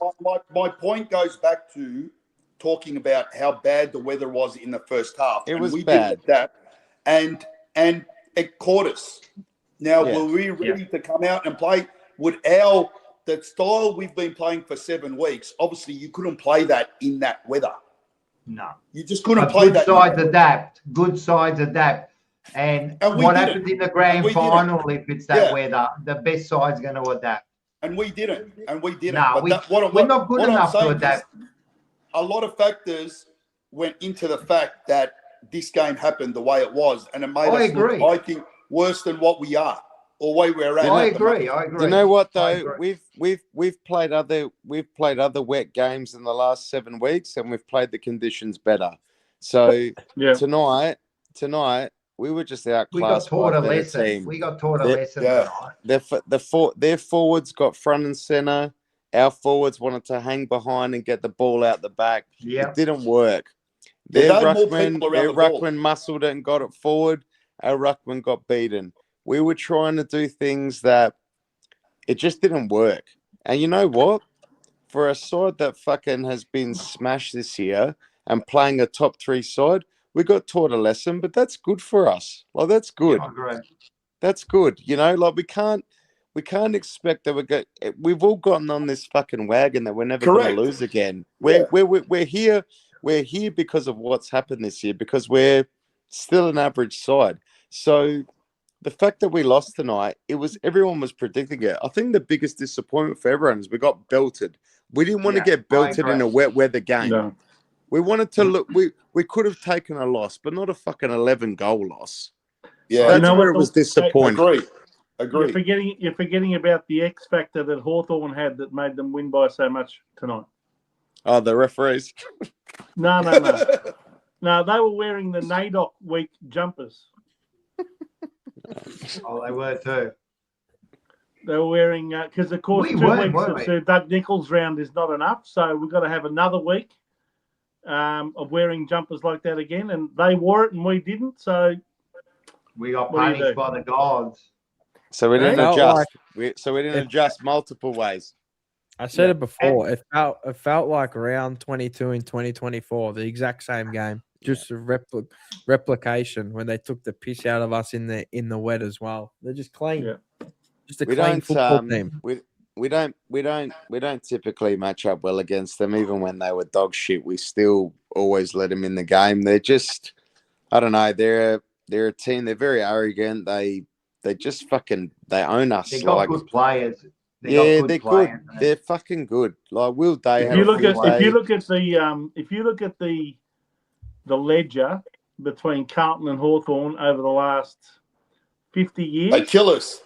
Hawthorn would be miles in front of us if you look at the games that have been played between the two clubs in the last 50 years. Yeah. Probably. I mean, all time it's 106 Carlton to Hawthorn 68 all time. Yeah, but in the last 50 years, it would probably be something like even maybe 65 to 35 in their favour. They're just a formidable outfit. I mean, we're at different stages of our life. We're at different stages. I think we're looking at this 7 week run or 8 week run in isolation. I mean, we're looking at Fraser's run and we're getting a bit worked up about it. So I think it's about next week. It's about next week. 100%. Let's see how we respond next week. If we get punished next week, well, then so be it. But if we have a good game and maybe win it, it shows where we're at. But, before Vince, you asked, does this wet weather, does it bring teams closer? I think wet weather, the good teams excel. It shows them up even better. Yes, because if you've got skills in the dry, it's going to help you in the wet. It doesn't like if we're shit in the dry, it doesn't make us better in the wet. Like it just makes us even worse in the wet, And I think it showed how much better Hawthorn are tonight. Yeah, and I think Fraser made a relevant comment in his press conference when he said they are a club that are, at a different stage to what we're at. That they are right up there in the top 4, top 6. They're in that winning zone, if you like, and we're not quite there yet, and it takes time to get there. So, there's no doubt, pound for pound, Hawthorn are a better team and have a lot more class and a lot more talent across their list than what we've got. I mean, even though they were missing, the Wizard and Weddle and one or two others, they made up for it tonight without too much Quite trouble at all. honestly, I'll ask everyone this: how many players do you think we need? Good quality players in our side. Like, how many more players do we have to add good quality to bring us up to a Hawthorn, Fremantle, six minimum quality? minimum four. Minimum four. That's a lot. That's a lot of good players, man. That's minimum a lot. four. Well, we need a full forward. That's 4 or 5 to years of replace Bodie recruiting. Well, I that agree with Andy. I reckon we You need need a- as much as 6 players. We need You a need full a- forward to replace Bodie Kemp. He's You horrible. need a full forward. You need a small forward. You Yeah, need Ruckman. you need another genuine mid. We've got Cody Walker obviously trying to come in. You need A Ruckman, a Ruckman. That's another 4. winger, Another winger. That's 5. And then I'm You sorry need to a new say, forward but pocket and a back pocket and a half Well, you back do. pocket. You need a defender because you'll be I think replacing our- I Haynes think and our Newman as keepers- well. I think our key positions are covered in the back line, but you need another halfback, a run and gun halfbacker. You need a Because good we've only coach. got Billy. That's where you We've gotta only got start. Billy Wilson. We've Start got one. with a We've good got- coach. I'll tell you another thing. Well, you know what? You need a recruiting manager for all those players. Premierships before.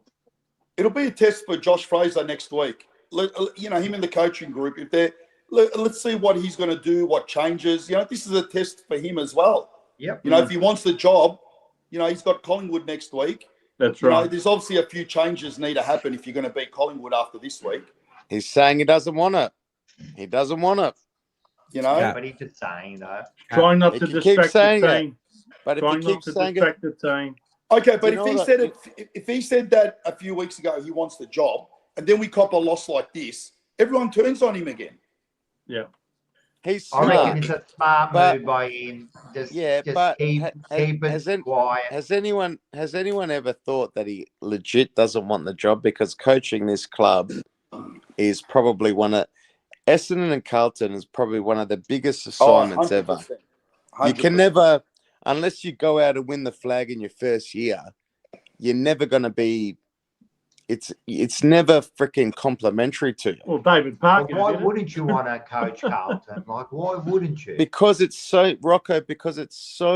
like you win 7 games, even in the 7 wins that he's had every fucking week, same questions, same fucking bullshit. Like if he wins the flag, you still don't have peace, you still don't have happiness because we're But fucking you never- so demanding you as a might not- club.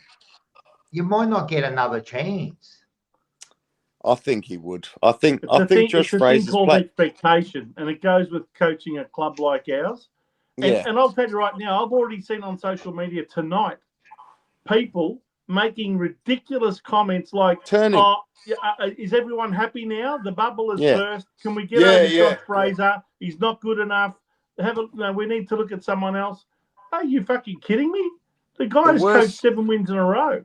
The worst thing about tonight for me was the media, like your fucking Buddy Franklins and your Kane Corns. Oh, it's the bubble's gonna burst. They're gonna lose. They're gonna get done by 10 goals, and then we did.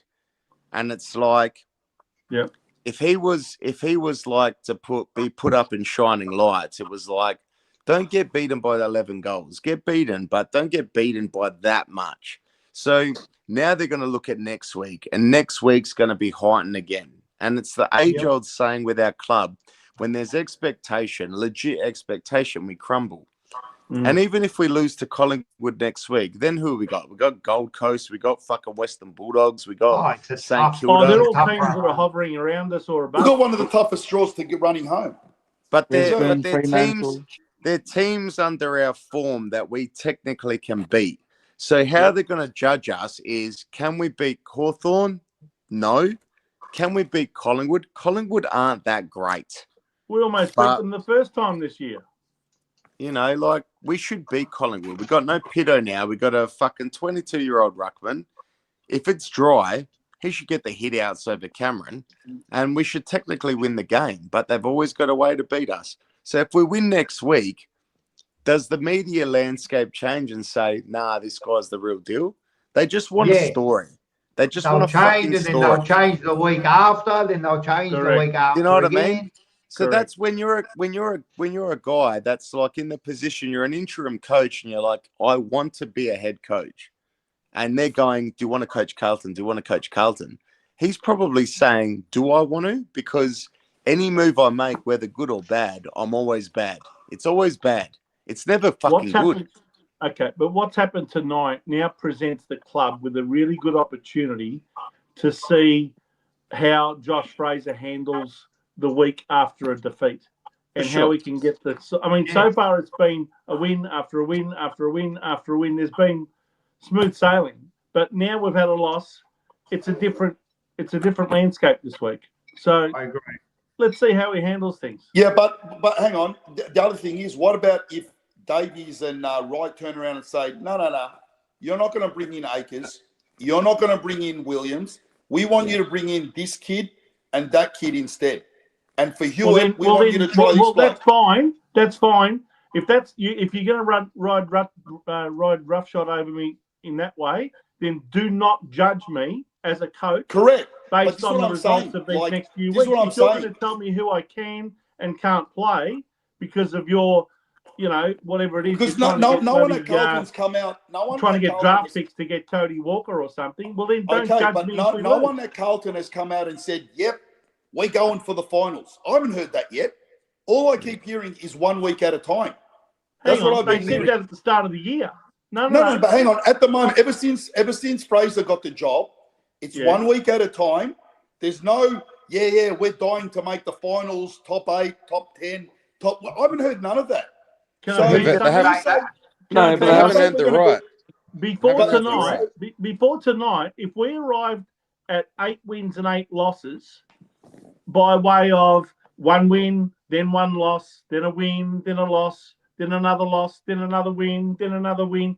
If it hadn't arrived at 8 and 8 in that way, Voss would still be there.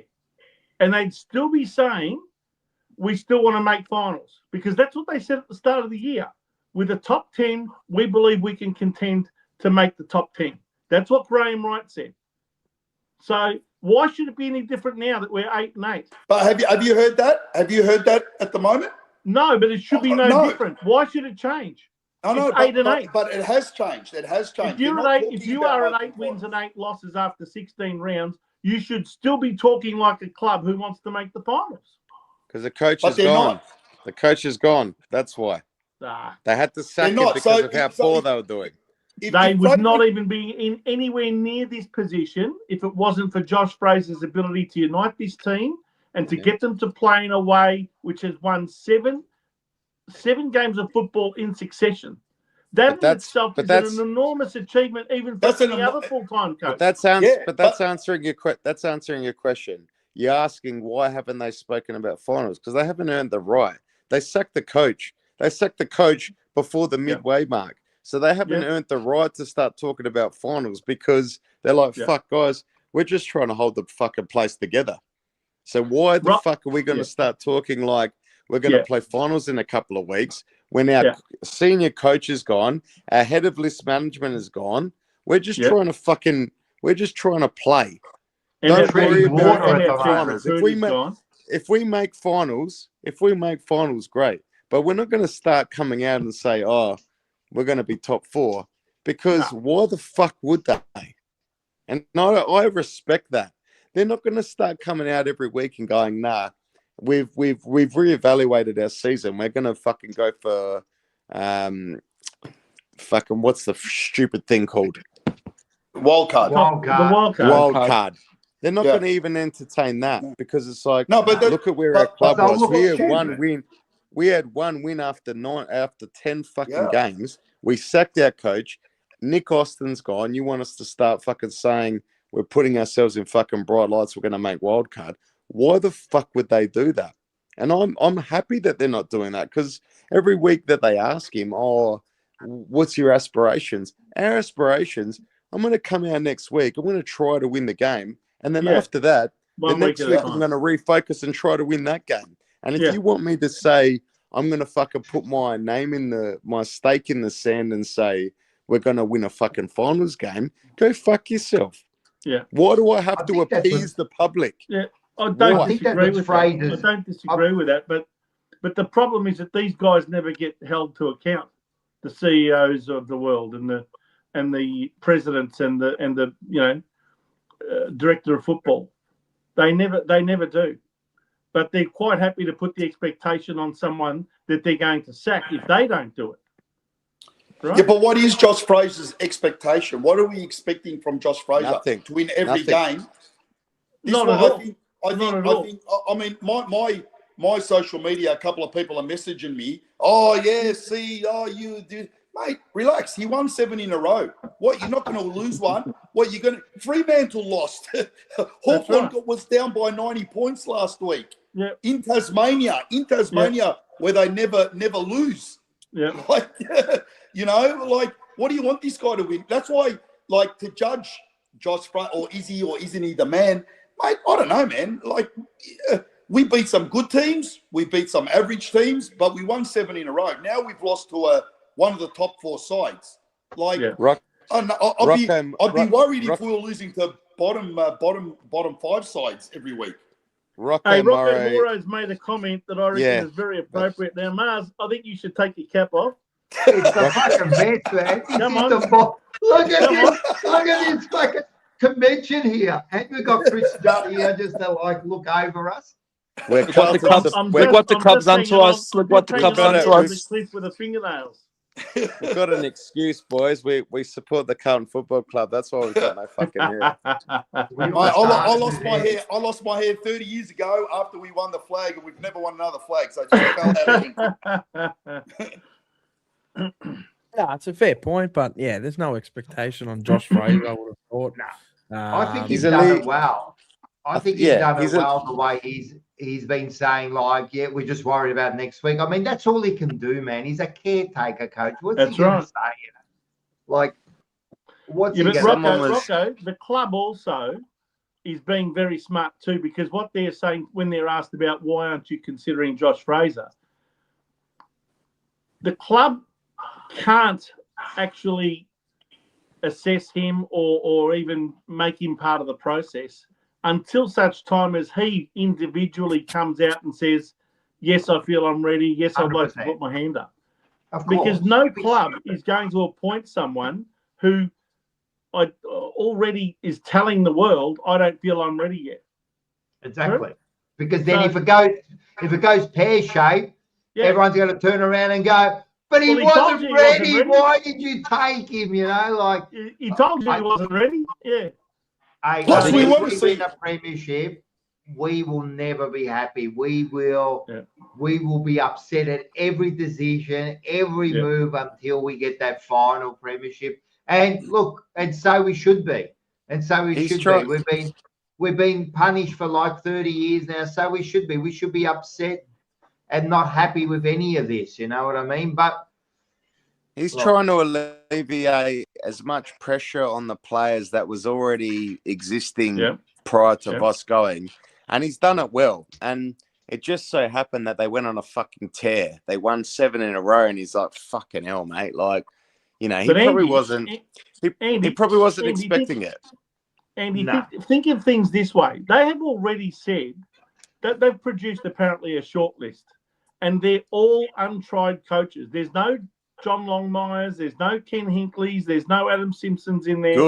Good. They're all untried coaches. So Josh Fraser is no different to them.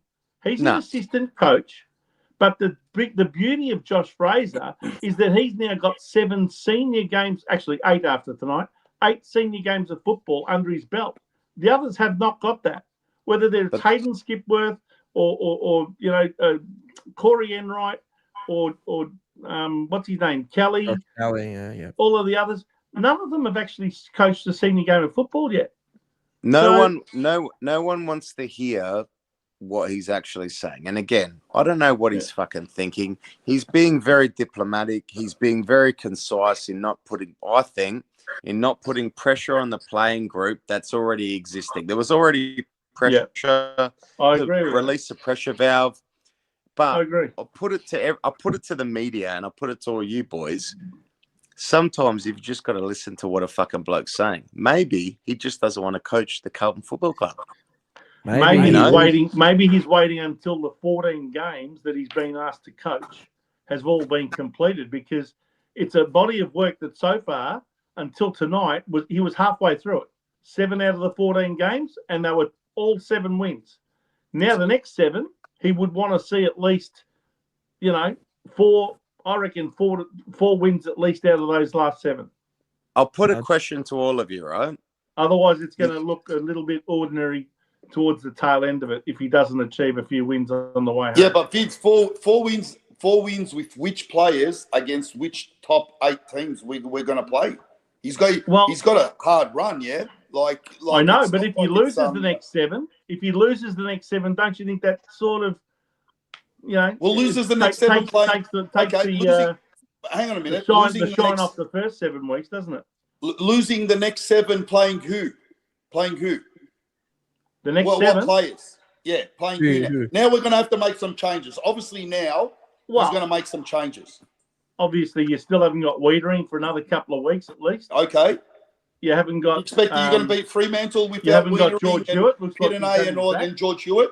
But are we going to beat Freo without George Hewitt, Pittenay, Wiedering? Are we expected to beat them? Fremantle's not until the last round, so we don't know what's going to happen until the last round. Okay, but Brisbane. That's 2 months Brisbane away. in a few weeks. You're going to beat Brisbane without them? I think it doesn't matter. I think it doesn't matter about wins and losses from now to the end of the year. Agree, Rocco. It doesn't It's really all about matter. how the team's playing, considering it's the way we're the available players he's got. Yeah, it's the way we're playing. If we're seeing something different, I mean, at the end of the day, what do we really expect? We saw tonight. Let's be serious. We're just not up to these big sides yet. We're not up to. We haven't got the players. We got up for the Geelong game. We got up for the Geelong game, but we've had the wood over them. But Hawthorn has had the wood over us for a fair while now. Boys, let me ask you a question, right?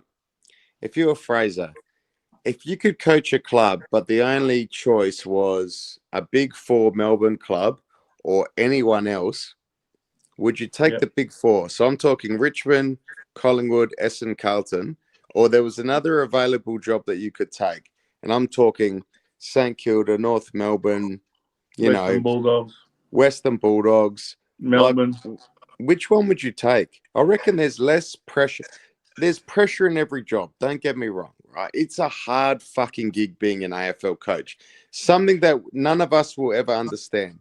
But would you coach one of the Big 4 or would you coach one of the others? Because for me, everything that he is telling us, I'm like, he doesn't want a Big 4 club. He wants another club where every fucking minutia and facet of his decision making isn't just fucking under a microscope and just scrutinized, and he can't even go out fucking and grab the paper without a freaking news team there.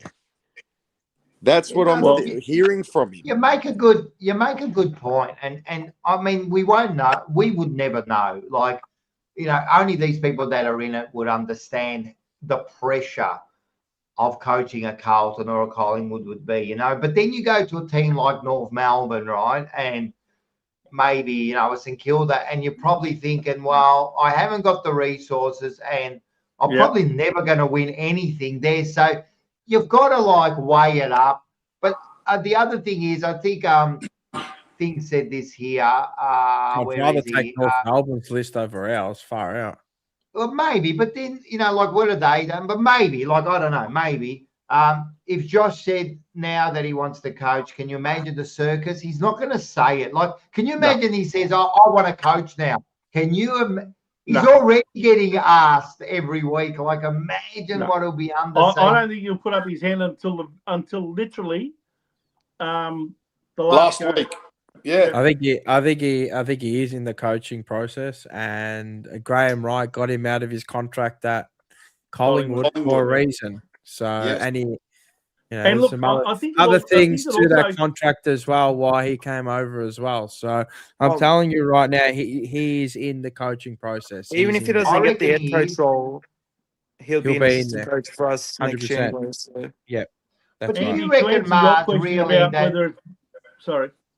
No, I was going to say, do you really think that Wright had this idea that he's going to get Josh Fraser as the coach of Carlton? No, I think he was going to get him. He has him there in some. Obviously, he got him there, and he's got a high opinion of him, and a few people do. Just He probably thought it was a contingency in case Voss didn't make it. Yeah, he's crafty. He's crafty. Like he could have put. Everyone's saying he could have put Ash Hansen. Ash Hansen's done it before. He's more in terms of seniority. He's been there. He's done it. He's been around for longer. But instead, Graham Wright's like, no, we're not giving it to Ash Hansen. We're giving it to Josh Fraser. So I don't think Hansen will be there next year. He probably won't. And hey, we got to remember, right? And this is again a question for everyone. If I'm a senior coach and I coach now, I coach my kids. If I'm coming into a coaching role, I'm bringing in my guys. I'm not taking anyone that's there. I'm bringing in guys I know, like, and trust. I'm not taking guys there that are, oh, hey, we've got fucking bloody this Tim Clark midfield coach. He's got a year on his contract. I'm like, pay the guy and tell him that thanks very much. I'm bringing in my midfield coach. That might be well and good if you're Chris Scott or if you're Lee Matthews or if you're Damien Hardwick, who've got premierships under your belt, but a brand new assistant coach who's never coached senior football before can't just command that sort of. Why can't they? Why can't they? Why? Because they haven't got the runs on the board to be able to do that. I think if a coach is coming in and he's presenting to the board, guys, I want to be the senior coach of Carlton, and they're like, cool, what's your game plan? What do you want to do? How do you want this to structure up? Who are your people behind you? If you don't come in and go, all right, my name's fucking Josh Fraser, and I'm going to bring in X, Y, Z, and I need you to make these fucking problems go away, and I need these people around me because So all of a sudden, all of these assistants like Lee Adams and all these guys that have been given 2 and 3 year contracts, we've got to pay them all out, do we? There's always a will, there's a way. There's always things you can do to make shit happen. Well, I agree with Andy. If you get it, I agree that that's ideal. Ideally, I agree with you. And if he's got a plan and he can sell that plan to the board, they might go along with him. But one of the worst things that Voss did is when Voss came in, Voss didn't surround himself with people that he wanted. He contracted assistant coaches, and they stayed there. He was just glad to get another opportunity after what fucking oath he was. So he copped whatever he was given. Fucking oath. Voss did a lot of good things. Voss did a lot of good things for our club, but he didn't necessarily do good things by himself. So he retained a lot of the assistant coaches that were already there. And then after that was one of his biggest criticisms is you've got the same assistant coaches that you've had since you brought in. We need a strong leader that's going to go, this is my idea, and this is who I'm going to surround myself to support my idea. If I've got fucking 3 guys that are legacy, how is my idea going to prevail? So I sorry to cut in, but I'm just going off Sam Mitchell. So before he came in, the assistant coaches before he took over Alistair Clarkson were Brendan Bolton, midfield coach, Craig McRae, who ultimately went to Collingwood. Chris Newman, who is not there anymore. He's not there anymore. And they also had, Damien Monkhurst as their part-time ruck coach. Then when he came in 2022, he brought in Robert Harvey, senior assistant. He came from Collingwood. He brought in David Hale as the Fords coach. Then he brought in Adrian Hickmont as the contest coach. Kept Chris Newman. Obviously, you got to keep one. And then he also brought in Daniel Giansera-Cruz as head of development. So throughout that, the evolution of coaching now is Brett Radden, head of coaching, performance and development, which I think is a great get. David and happy Hale, birthday, by the way, Brett Radden today, 55. There it is. David Hale, who's now the midfield coach. Kate Simpson is now the defense coach. Adrian Hickmont still there, but for the forwards. 3 Carlton boys. David McKay as the structure and opposition, and then Gian Saracusa is the head of development still. So yeah, he's got who went to Essendon, and then they got him back because he needed to leave Essendon to get a job as a head coach. So That's right. you That was can in the see 23 season. you can So- see an untried coach, young Sam Mitchell. Fucking, what did he say? He's like, guys, we're going to do it my way, and look what fucking happens. So Yeah, if but a guy he can't also, come he into also knew Carlton, that Hawthorn. He also knew that Hawthorn wanted him as much as he wanted them. Well, he was. Well, but- they but sent this him is off the to same- West Coast, this- and then he came back and coached Box Hill. But shouldn't this be the same as Carlton? Like, if you want Josh Fraser, you want Josh Fraser as much as he wants a job. You're They all want in. you as Correct. the You're all coach, in. right? Now, if you're telling me, right, if anyone's here telling me that Josh hasn't got the power to say, I want these assistant coaches, then the club isn't serious about winning a premiership. fucking oath. Yeah. If there's They're not conditions, serious about winning a if- premiership, because if if- they're appointing Josh Fraser or anybody, if they're appointing fucking Joe Blow to be coach, right? if And there's what, you conditions, if seriously- there's conditions around the appointment, if there's then you're not conditions around the serious. Then you're appointment, not serious about your me being problems. coach. What I you agree, want to do 100%. is you want to be fucking coach, and you want me to be the face of it. So how about you coach fucking Priestley, right? And you put whoever you Broadly. want. And this is why I'm worried about Frawley and all that being on the coaching committee, because Yep. I'm a bit worried that they've got their own agendas. I'm not 100% sure. I understand we were talking to Bucky on Tuesday. He goes, yeah, but the president's always there. I'm just a little bit worried, man. Like, is No, it he's about not. you I'm not. or is it No, about he's the not. club? Do you know what? I'm not for the first time in our fucking last 3 fucking decades, I'm not worried because Graham Wright doesn't get these moves wrong. He doesn't let the intermediaries get involved in decisions like this. Except when he had to keep Voss. Well, guess what? Voss is fucking gone now. I You could understand, but argue you a lot of say he doesn't get these decisions wrong, but he did. You got But that one wrong. you got to look. You've also got to look for a club the commercial fucking values of sacking him then and sacking him mid-year. There's so much fucking commercial shit that got fucking But you wrong. don't care about winning premierships. Nah, it's not. Nah, there's always a fucking We balancing wasted half the act with. season. We wasted There's half the always a season with him in balancing charge. act with that kind of shit. He's gone now, and I was a strong thing of get rid of him last year. They kept him, fucking stiff shit. Maybe he was like, I've got a guy in the waiting. That's good, but I can't get him last year.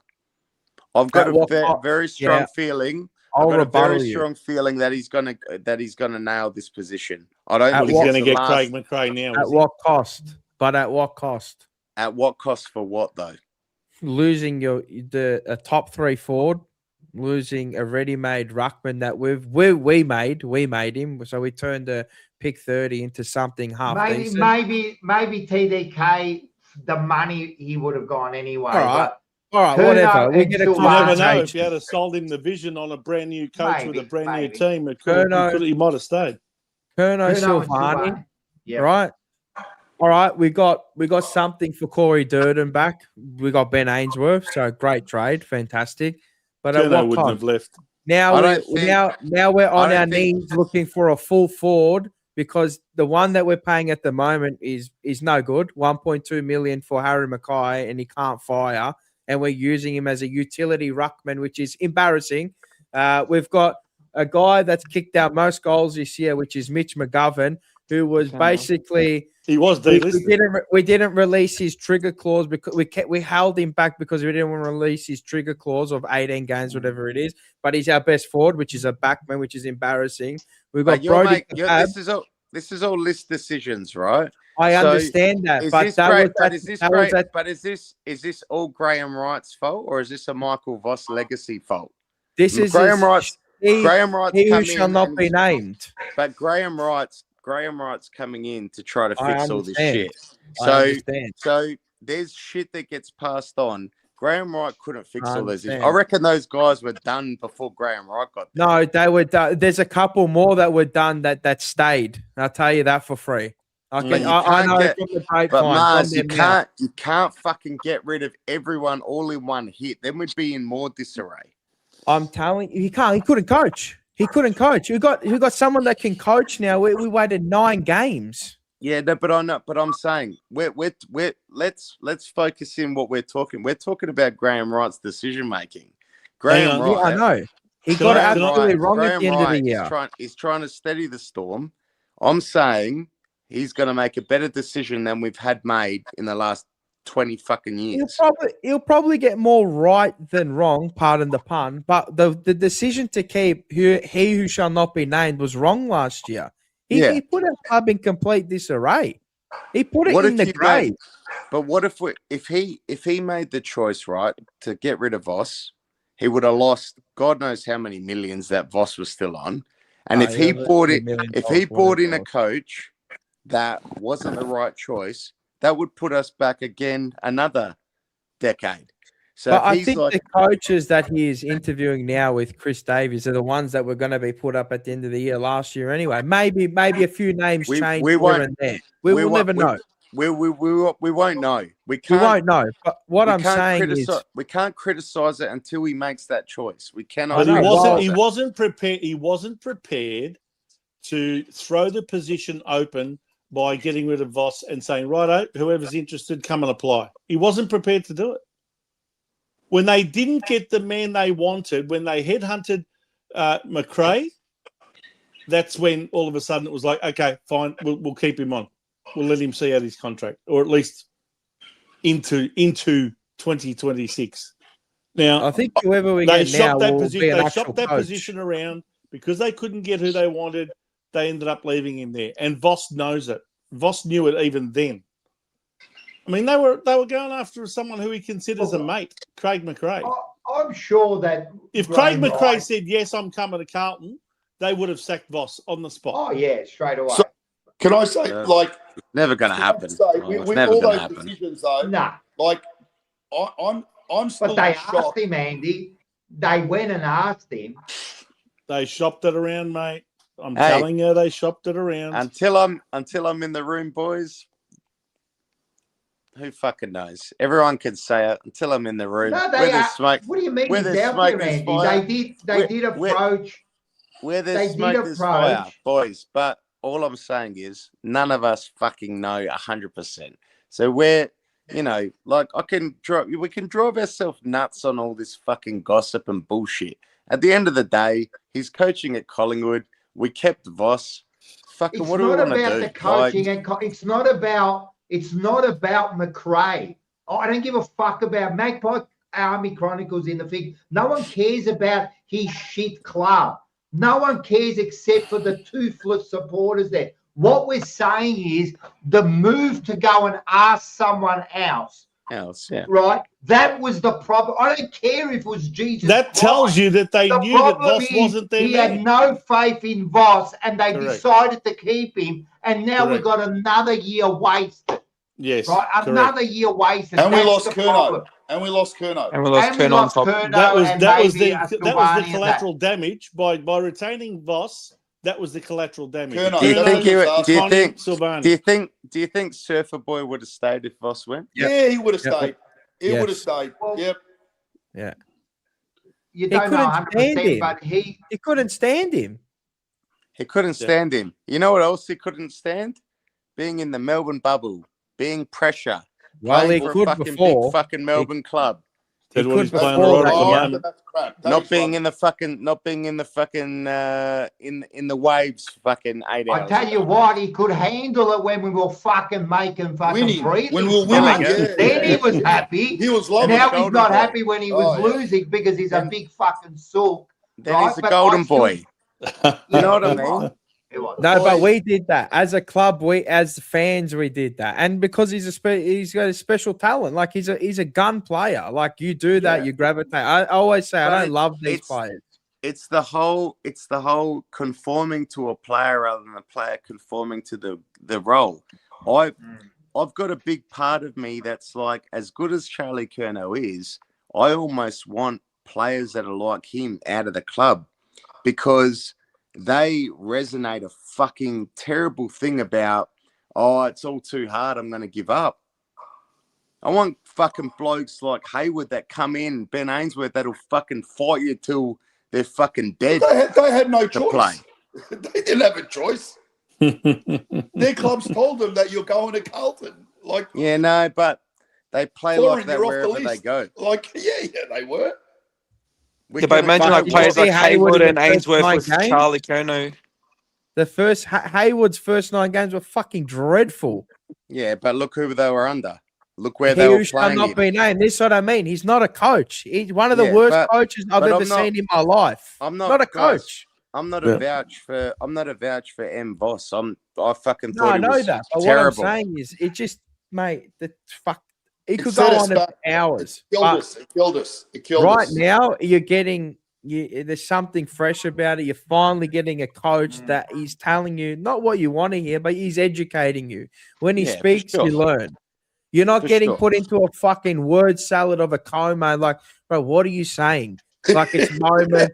It's all about the small moment. Last week when we beat Nourishment. Richmond, Getting it would have nourishment. been about the small moment. Oh, we won and 72 to 74. And no, they were fucking filthy with themselves. They were livid.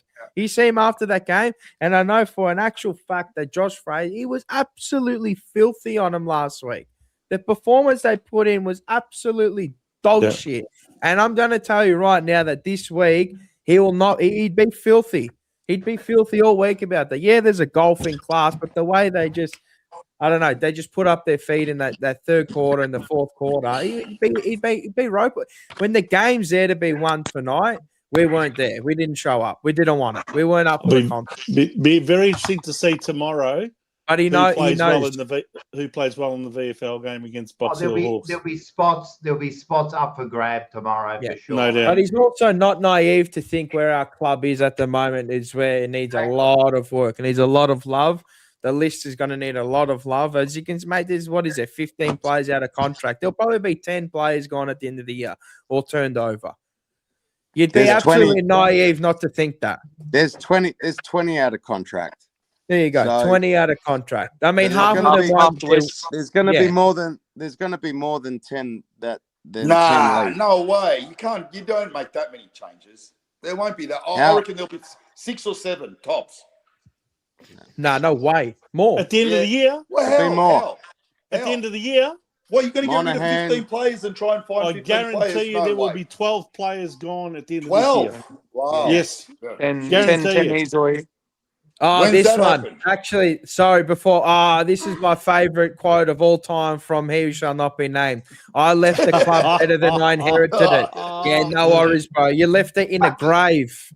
Mate, when he got there, man, we were like a finals team. We were ready to bloody do something, and now Yep. we're talking about getting rid of 12 players. How can it be in a better spot? Shut It'll up. be an interesting end of year. I mean, we're not there yet. I mean, we've still got 6 games to go, but we've got a very, very tough run. A very, very tough run. It's the age-old saying, like, especially because there's so many fucking clubs looking for a coach, right? I think the worst decision a club can make now is getting a second go coach, like a long, like if we've got a Longmire, or a Ken Hinkley, like Essendon, if they go for Hurd, if Tasmania go for like a Buckley, like I think that is quite possibly the worst decision you can make. You got to have a new guy, hungry, new ideas, fresh fucking right in the midst of it, of the development phase. Yeah.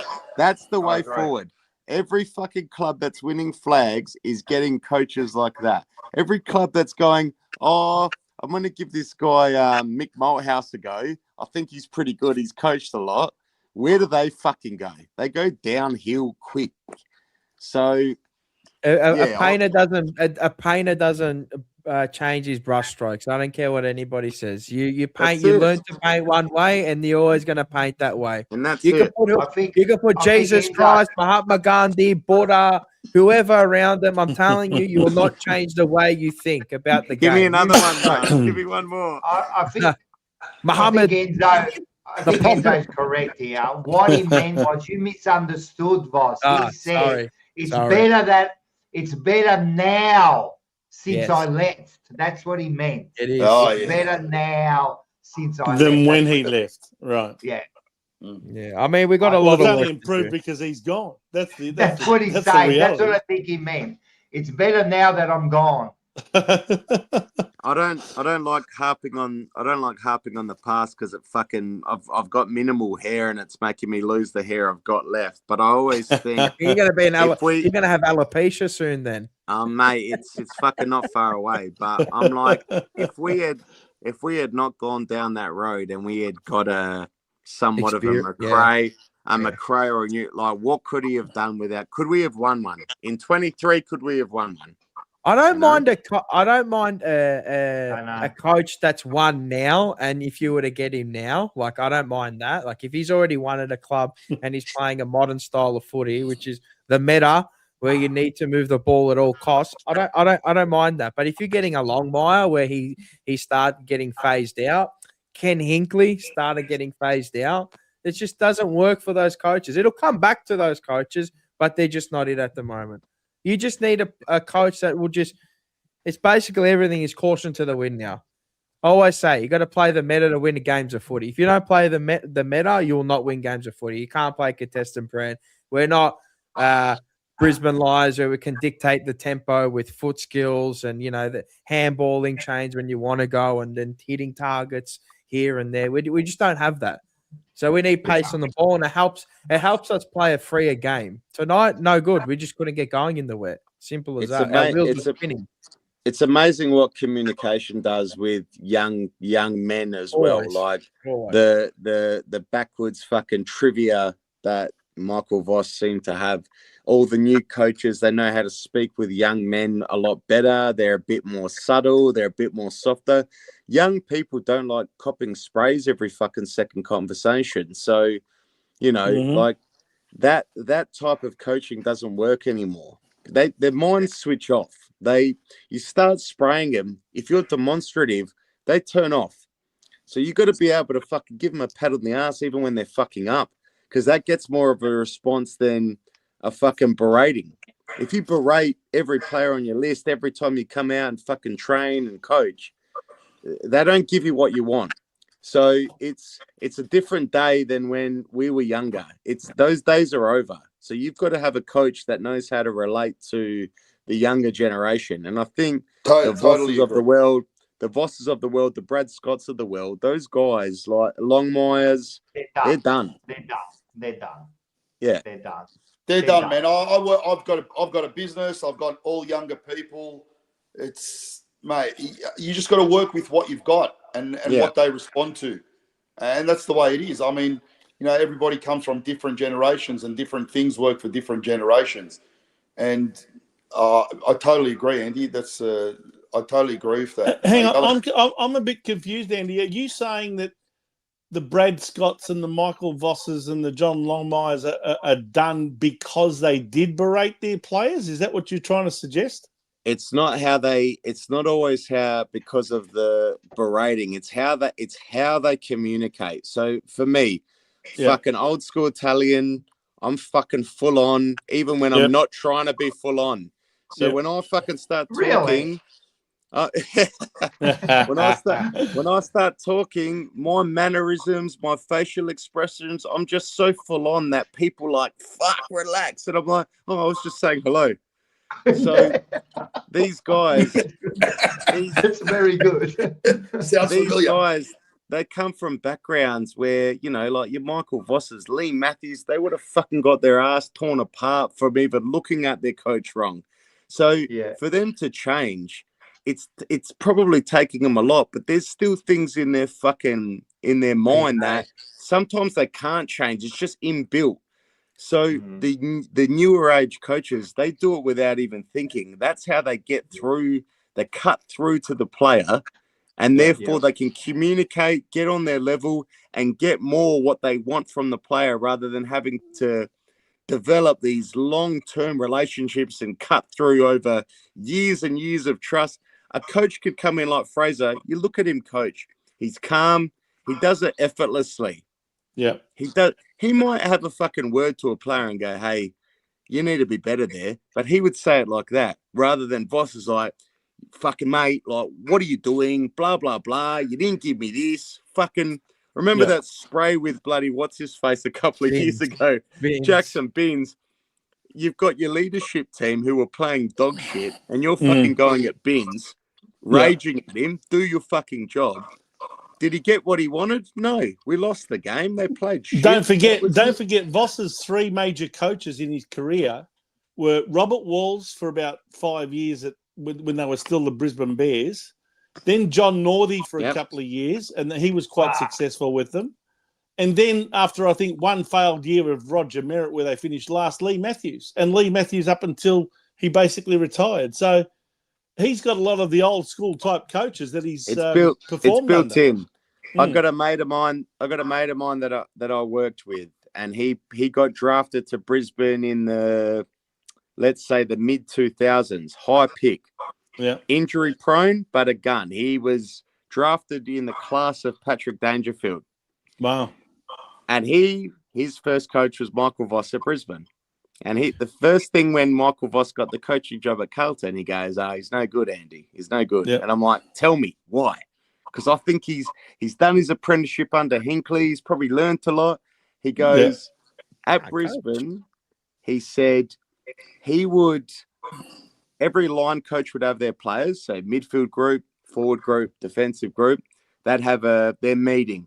That meeting would go for an hour and a half. After the end of the meeting, Michael Voss would get them all in, and then he'd go through line by line, and he'd re-emphasize what the they've already words been from the told. line coach again. And he goes, as players, we've just sat in a boring meeting for 2 hours looking at vision, looking at the opponent, looking at what we need to do. And now you're going to do it all again. So after how many games he coached, they were fucking sick of him. And you know what he said to me about Craig McRae, who was also there at the time? And this guy's a hard nut. He goes, McRae wasn't really great with him either. He was very lovey-dovey, talked to the players really nice. I'm a guy, I love a spray. Fuck it, just tell me what you want me to do and I'll do it. Meanwhile, 15 years later, McRae's won a flag. Voss hasn't. You can see what we've done in our history. But so McRae was a school teacher, don't forget, as well. It just shows the type of in a 15-year gap, right? What is working now and what isn't working. So Voss couldn't let young things, people. Yeah, Voss couldn't let things go. So they want to be mollycoddled. Is that what He it had a is? lot of well, maybe, but you can he had a still lot of spray him, issues but letting there's go. ways to do it. There's ways You've to got do to it. be very careful. They reckon that you've got, as a coach in today's day and age, I can't remember who said this, but they said you got three sprays for the season. Yeah. For the entire season. Like as But in it's really really ripping into the side as a whole. But right? it's even You got three of them. it's even the point that he made where he's like, he had to be in control. He couldn't let go, right? And I don't know how he's been at Carlton, but does he give trust to the players? Does he have to overemphasize what he wants? Because in the player's mind, he's like, he's told me that 100 times. He thinks that I'm going to make the mistake. On game day, I made the mistake because he didn't trust me. Whereas other coaches might go, hey, Lipinski, I need you to do this. You got it? Yeah, cool. I'll leave you with it. And he might tell him once. It's those little fucking idiosyncrasies that can make a coach really good or really ineffective. Now, we look at Voss. Fucking hell, there's a lot of things where you're like, mate, this guy's going backwards. He was a gun when we got him. And then he's gone and you're like, fuck, this guy's a gun. Yeah, I think the biggest knock on Voss, if anything, during his tenure with Carlton is that we expected him to be like the player and captain that he used to be, and that he fell short of that. And he wasn't demanding of certain standards, and that he was, continuing to play players that weren't performing and not promoting players that were, knocking or bashing down the door in the VFL, and that there was no selection integrity. So they were the biggest knocks on Voss. And I think now, with good reason. And now Josh Fraser, I think he's I don't know, he's instilled, he's entrusted in his younger cohort. Yeah, of he players has. that he brought Very in, like much so. Caleb Byrne, Ison, Billy It feels Wilson. like it. It feels Yeah. like that he's Maybe giving he's away been trust. told I as like well. calm. you know. He's very calm. I like He's it. also He's come. calm. He's also come from development backgrounds. He's out there at training. He's doing development skills like fundamentals. He keeps saying, he goes, "Yeah, I'm big on fundamentals." And it's like, as an AFL coach, just because they've made the AFL doesn't mean you go away from fundamentals. If you can't kick, if you can't hand pass, if you can't hit a fucking target, well, we need to work on that. And look at our skills over the last fucking 5 years. They've been average at best. So the fact that he's like investing in that, and then within fucking the space of 8 weeks, it's improved, and system helps that. I just say, what were you doing? What were you doing for 5 years? But just boys, trying to trust. You live in Melbourne. You guys go to training sessions. You tell me. I'm in Adelaide. Like, what? I know. Well, but what are you doing for 5 years? You're just looking at it and go, what were you doing? Guys, I'm out of here. Yeah. Time for bed. As well, boys. Good chatting, boys. Go on, you, Rob. On to next week. It's time to go. Thank you very much. Just quickly, I'm going to go too soon, but I think someone said, are we still talking about Voss? I don't think we're talking about Voss. I think it's comparing who shall not be named. That's exactly right. I don't think we talk about Voss. We're talking about what we think we need now moving forward, and what we had wasn't working. Like, this is what we need, this sort of person moving forward, you know? And and that's why we're looking at now people like a Fraser or whoever's going to come up for the role, and we don't want to go back. We don't want to go back to that old school anymore. We need the next person who can see 3 years ahead. What's the new plan? What do we got? What's the future hold for us? What do we need? That's what we want. And Fraser at the moment's ticking the boxes, but what you were saying before, if he doesn't want it, well, then we just got to move on and get the next person. Maybe he doesn't want it. I don't know. But at the moment, he's showing the attributes that we need, I think. If we don't get Fraser, I want someone of the Fraser type, if that makes sense. Mate, just go and listen to all these new untried coaches that are now coaches. Just go listen to their press conferences, and you just go, okay, I learned something. Yeah, what are they telling me? What do they want me to hear? Instead of just dribble. Like, I don't get the dribble. I always listen to a Sam Mitchell press conference and go, okay. Even when they play bad, you're just learning. Yeah. So they're just very candid. They're like, I don't have time for bullshit. Tell you how it is. Yeah, tell you how it is. Do you know who I reckon's been the biggest breath of fresh air this year in the coaching circle? Stephen King at Melbourne. Yeah, he's good. Very He's been fantastic. They sit 6 for God's sake. 6. I know. Who would have predicted that? After they lost fucking 3 very good players, like in May and bloody Petrarca and Oliver. Far out. Fucking landmines, mate. And McVeigh to Fremantle. What's that? Yeah, but and McVeigh to Fremantle. He was a very good halfback as well. So, Judd McVeigh. Did I say McVeigh, whatever his name is? Yeah. It's I think of the coaching role, boys. Like, when you go for a job, like the Carlton coaching job, right? You go for a job. You go there as, let's say, general manager of a company. As a general manager, you got to look after everything in the business. You got to look after your ops manager, your sales manager. You got to look after the fucking HR. You've got to have like dealings with your accounts receivable, accounts payable. You got to have an answer to the board when things are going well, when you're hitting your budget, when you're not hitting your budget. The current coaching job is that exact thing. So people go, oh, it's a coaching job. You're not coming to just coach the players. You've got to be head of recruitment, head of development. You've got to answer to the board. You've got to answer to the CEO, the president, the fans, the players. You've got to have so many fucking fingers and so many pies. So you need a guy. And this is where Fraser, I'm listening to him. I'm like, maybe he isn't ready for the Carlton job. There's going to be pressures that I think exist at Carlton that might not exist in other smaller or, like, I won't say weaker sides, but smaller clubs around the country where those pressures aren't as intense. So when you come into the Carlton job, you're not just coaching the players. If it was that simple, everyone would be barging the fucking door down to coach Carlton. But they're not. And there's a reason for that. And I think people that don't know our club and how intense our fan base is for success, they forget that it's not just I'm coming in and putting a game plan together and away I'll go. You got to fucking satisfy so many different layers of people that it becomes like an impossible job. You're right. You're a mouthpiece, and you're the face and the voice of the club to a large extent, Everything. right? And I actually think that raises an interesting question. And I'd love to know what your thoughts are on this, Rocco and Mars. But are we ready as a club to take on something like what Melbourne did 15 odd years ago, or whatever it was? Wasn't quite 15. It might have been 12 or 13. When Paul Roos went there, and then he had Simon Goodwin ready to sort of move into that position eventually. I just wonder whether we're ready for something like that. Whether you get a John Longmire to take that type of role up front, be the voice, be the face, successful coach, premiership coach, that sort of person.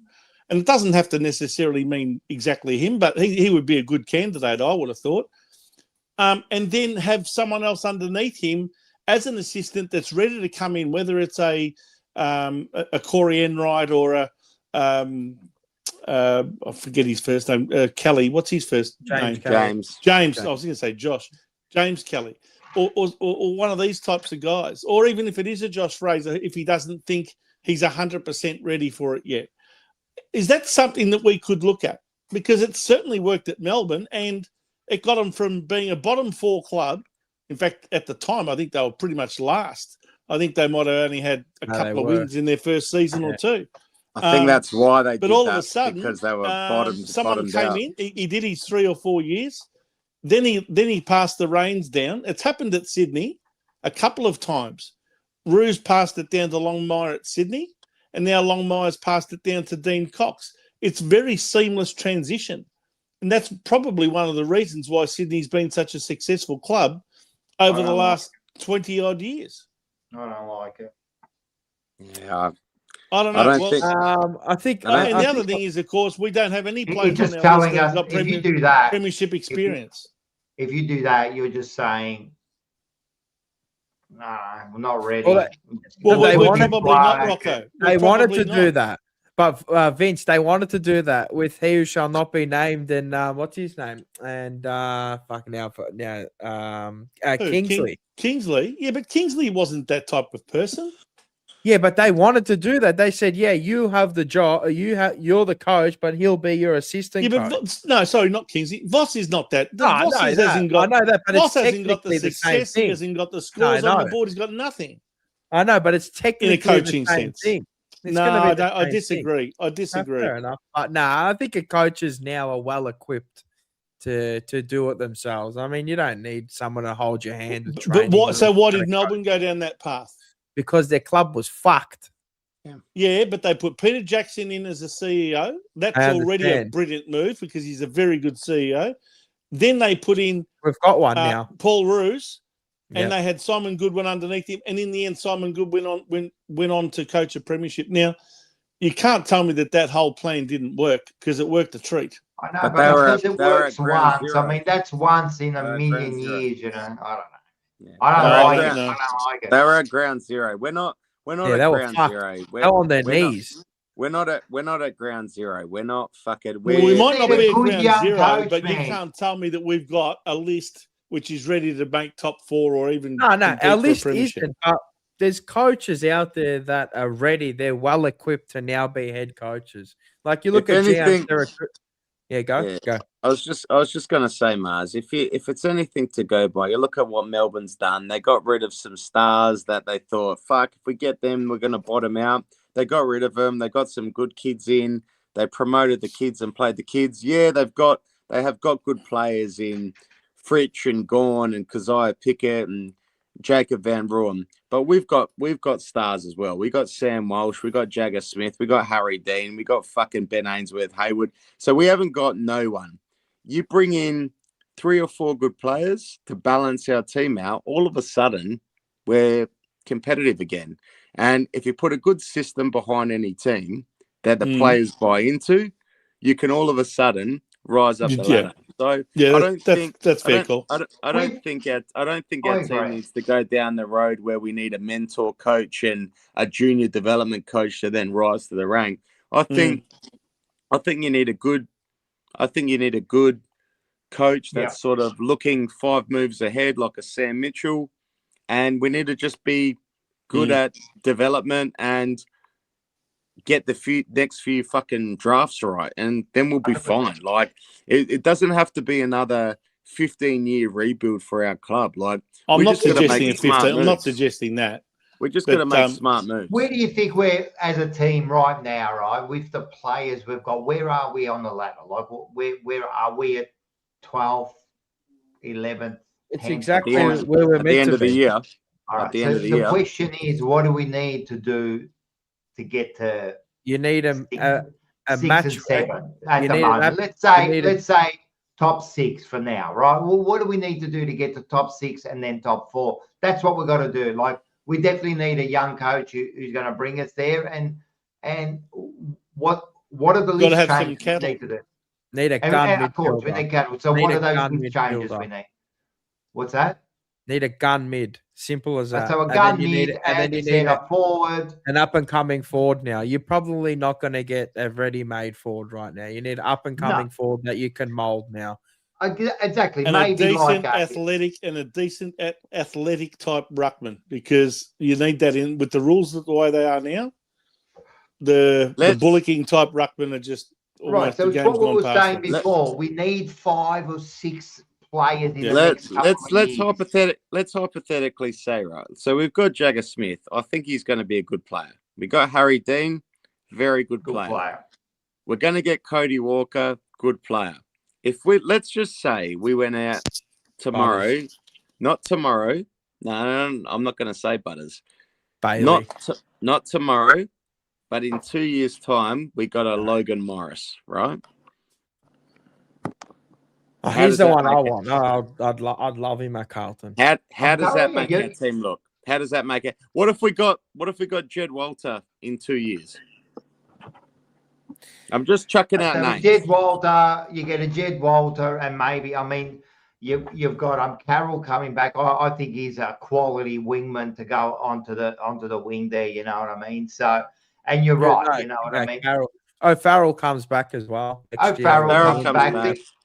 Keep Wiedering. You keep Wiedering. You've got Walsh. You got Walsh, Walker, Smith. You know, all of a sudden, our team is filled with dynamic, quick, fast-footing mids. We've got a defensive line that fucking will kill themselves to fucking win the ball, and then you've got one key forward surrounded by smalls. You know, Taylor Byrne, Ben Ainsworth, Haywood. Fucking, well, you know, who knows? Is Motlop going to stay or go? Is he going to be all right after his knee? Who knows? But do you know what I mean? Like, all of a sudden, your team doesn't look so fucking bad. And you got a fucking game style that's not, contest and pressure.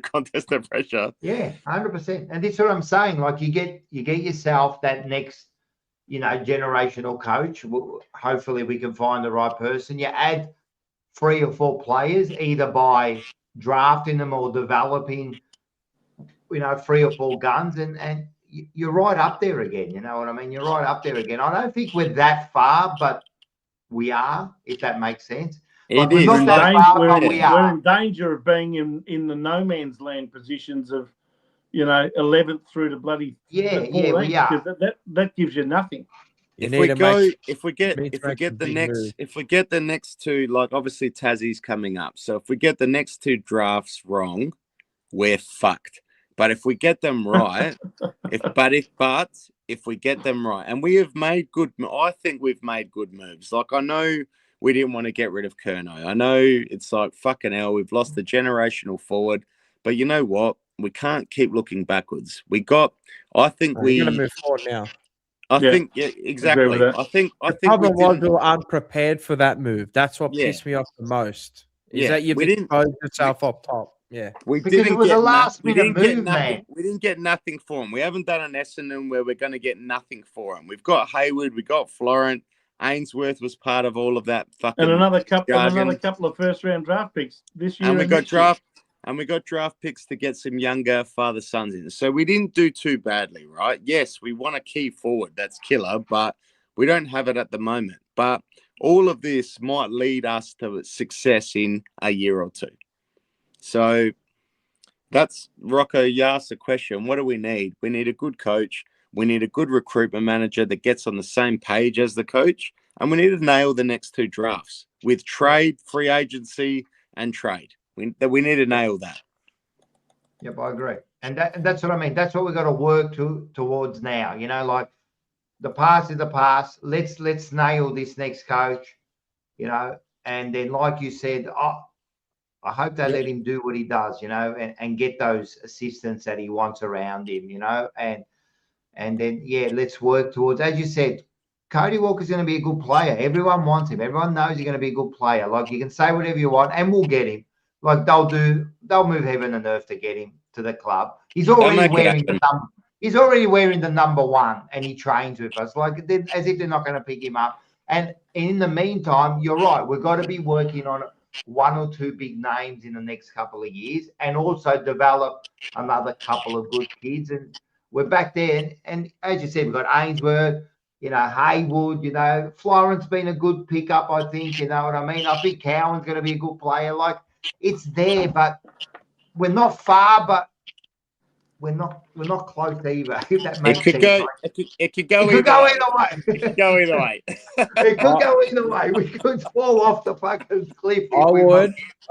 This is one player that I'd go for that we need, because we need like electricity through our midfield. I just don't think we have it. I don't think we have the right players for it. We might with Cody Walker, but he's not that fucking electrical type of player. So like a Dacos, like a Butters, like those type of players. But I know that he's from WA, but I would be going like near, not moving heaven and earth, but I'd be asking a question of Chad Warner. I just don't think he's going to stay in the East Coast. I think he's going to. No, me either. But I'd ask a question. You got to ask, because you'll never know if you don't ask. Do you know who's? Chad you know who the Warner's player? that X factor that you need. You know who the player I love fucking? You know who the player I love fucking most at the moment? Speaking of fucking Fremantle West Coast, Murphy fucking Reed. Yeah, good footballer. Very good footballer. Everything he touches, he just knows where to fucking put the He's ball. all class, that kid. He's amazing for a second-year player. Like the other night, I was watching him. Every time they scored, it was because of shit that he did earlier. It wasn't anyone else. It was He him. can use a football. He can use a footy. But who's just and this is it's what the I say. IQ. It's IQ. Yeah. Who's to say an 18-year-old, 19-year-old can't change the way you play football? I'm not as of the belief of that. Like, it's whether they can keep the levels high enough for long enough, and he can. Nick Dacos can. Harry Sheasel can. If you got the protection around him, they could. If you got that, you know, that team around him, of course, a young player could change the way you play. Of course, yeah, but we've got that too. We've got our midfield's old. I understand. You know what I mean? I agree. And that's why I think a Cody Walker could be that player. Possibly, you know what I mean? Yeah, possibly. And just remember, everyone. Just remember, everyone. Just wait a sec. Remember that Cody has a younger brother who apparently is better. Remember? Oh, yeah. You do, man. You always hear it. The younger brother's better. The younger brother's that's what they said about Jack Silvani's. Yeah. That's why one of them did get drafted to us and didn't play one senior game in 2 years before he was delisted, and the other one was too busy sticking his fingers where they shouldn't have been. All right. You got that. Vince. That's why I said it, man. You just got to understand the sarcastic in the thing when I do it, eh? You got until they're fucking drafted and playing, you don't know. But exactly, man. Even Cody Walker, until I see him fucking kicking goals for us, right? Let's everyone. He has in the VFL. Rocco. Yeah, I know. He has in the VFL. I was challenged before on 12 players that I thought would get delisted. You want to hear the 12 players that I reckon are going to get delisted? Or traded? Go. No, obviously, I'm assuming that there's no interest for them on a trade. Not at Carlton. Let's just say that. If we can't trade them, I believe that these players will be delisted. Ready? Machine gun. Zach Williams. Bang. Yeah, obviously. Lockie Fogarty. Yep. Bang. Elijah Hollins. Yep. Bang. Now, this one might surprise you, but I think age is going to catch up with him. Nick Haynes. Yeah. Yeah. Harry I reckon Charles he'd get at number another 28. Hasn't played a game Yeah. in 2 years. Yeah. No good. No, I don't think he's going to ever be up to it. Campbell Chesser after 1 year. See you later. Ooh, I How many reckon they'll years did he keep it. get? I don't think One. he got more than one. They all got one one. year. They played him for the first 4 or 5 games, and he hasn't been able to get back into the side, and he doesn't Nah. even look like he's even making it at VFL level at the moment. He's fodder. Yep. Lewis Young. Nah. Is he contracted? I think No. he's contracted. Nice. I think he's No, he's done, not. isn't he? He's been think with us he for is. 3 years. He got a 3-year Even deal. if I think he is, he's you done. could pay out his contract. It wouldn't make any difference. Why would you get rid of Lewis Young? He done nothing wrong with you. Why are you? Rocco, why are you I picking think we on him need to for? move on. We need to move on past Lewis Young. Yep. 34 is Rob Monaghan. We'll Yeah. never play a game. No good. Jordan Boyd. See you later. Yep. Another Irish recruit. Matt Matt Duffy can't Duffy. even get 6 possessions in the VFL. He's there for his voice. Adam Sard Gone. and Flynn Young, I think, is probably going to struggle to make the grade. So there's my 12. I disagree on Flynn Young. I think they'll keep him on, right? I think Haynes will get disagree- another year. And I disagree on Lewis Young. Lewis Young, I don't get.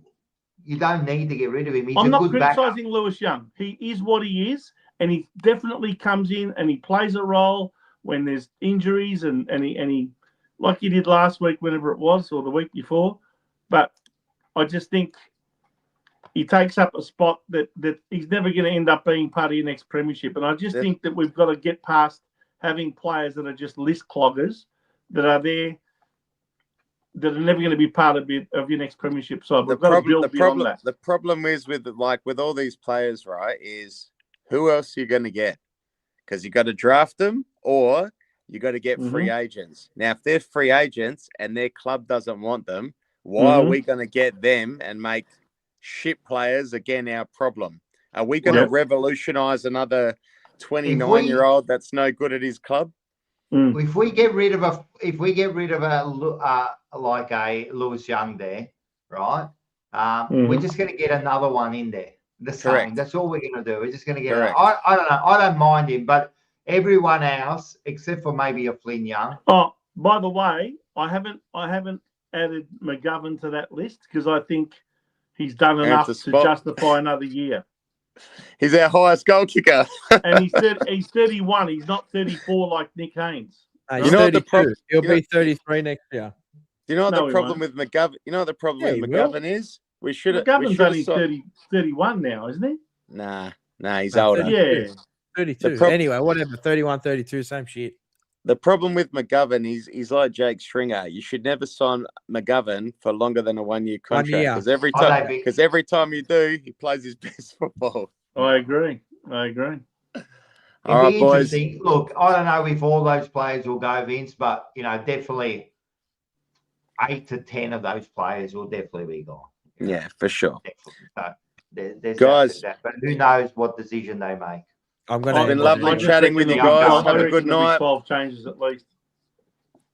I'll speak Thanks, to you guys Andy. next time, mate. It's time to go! Appreciate Andy coming on.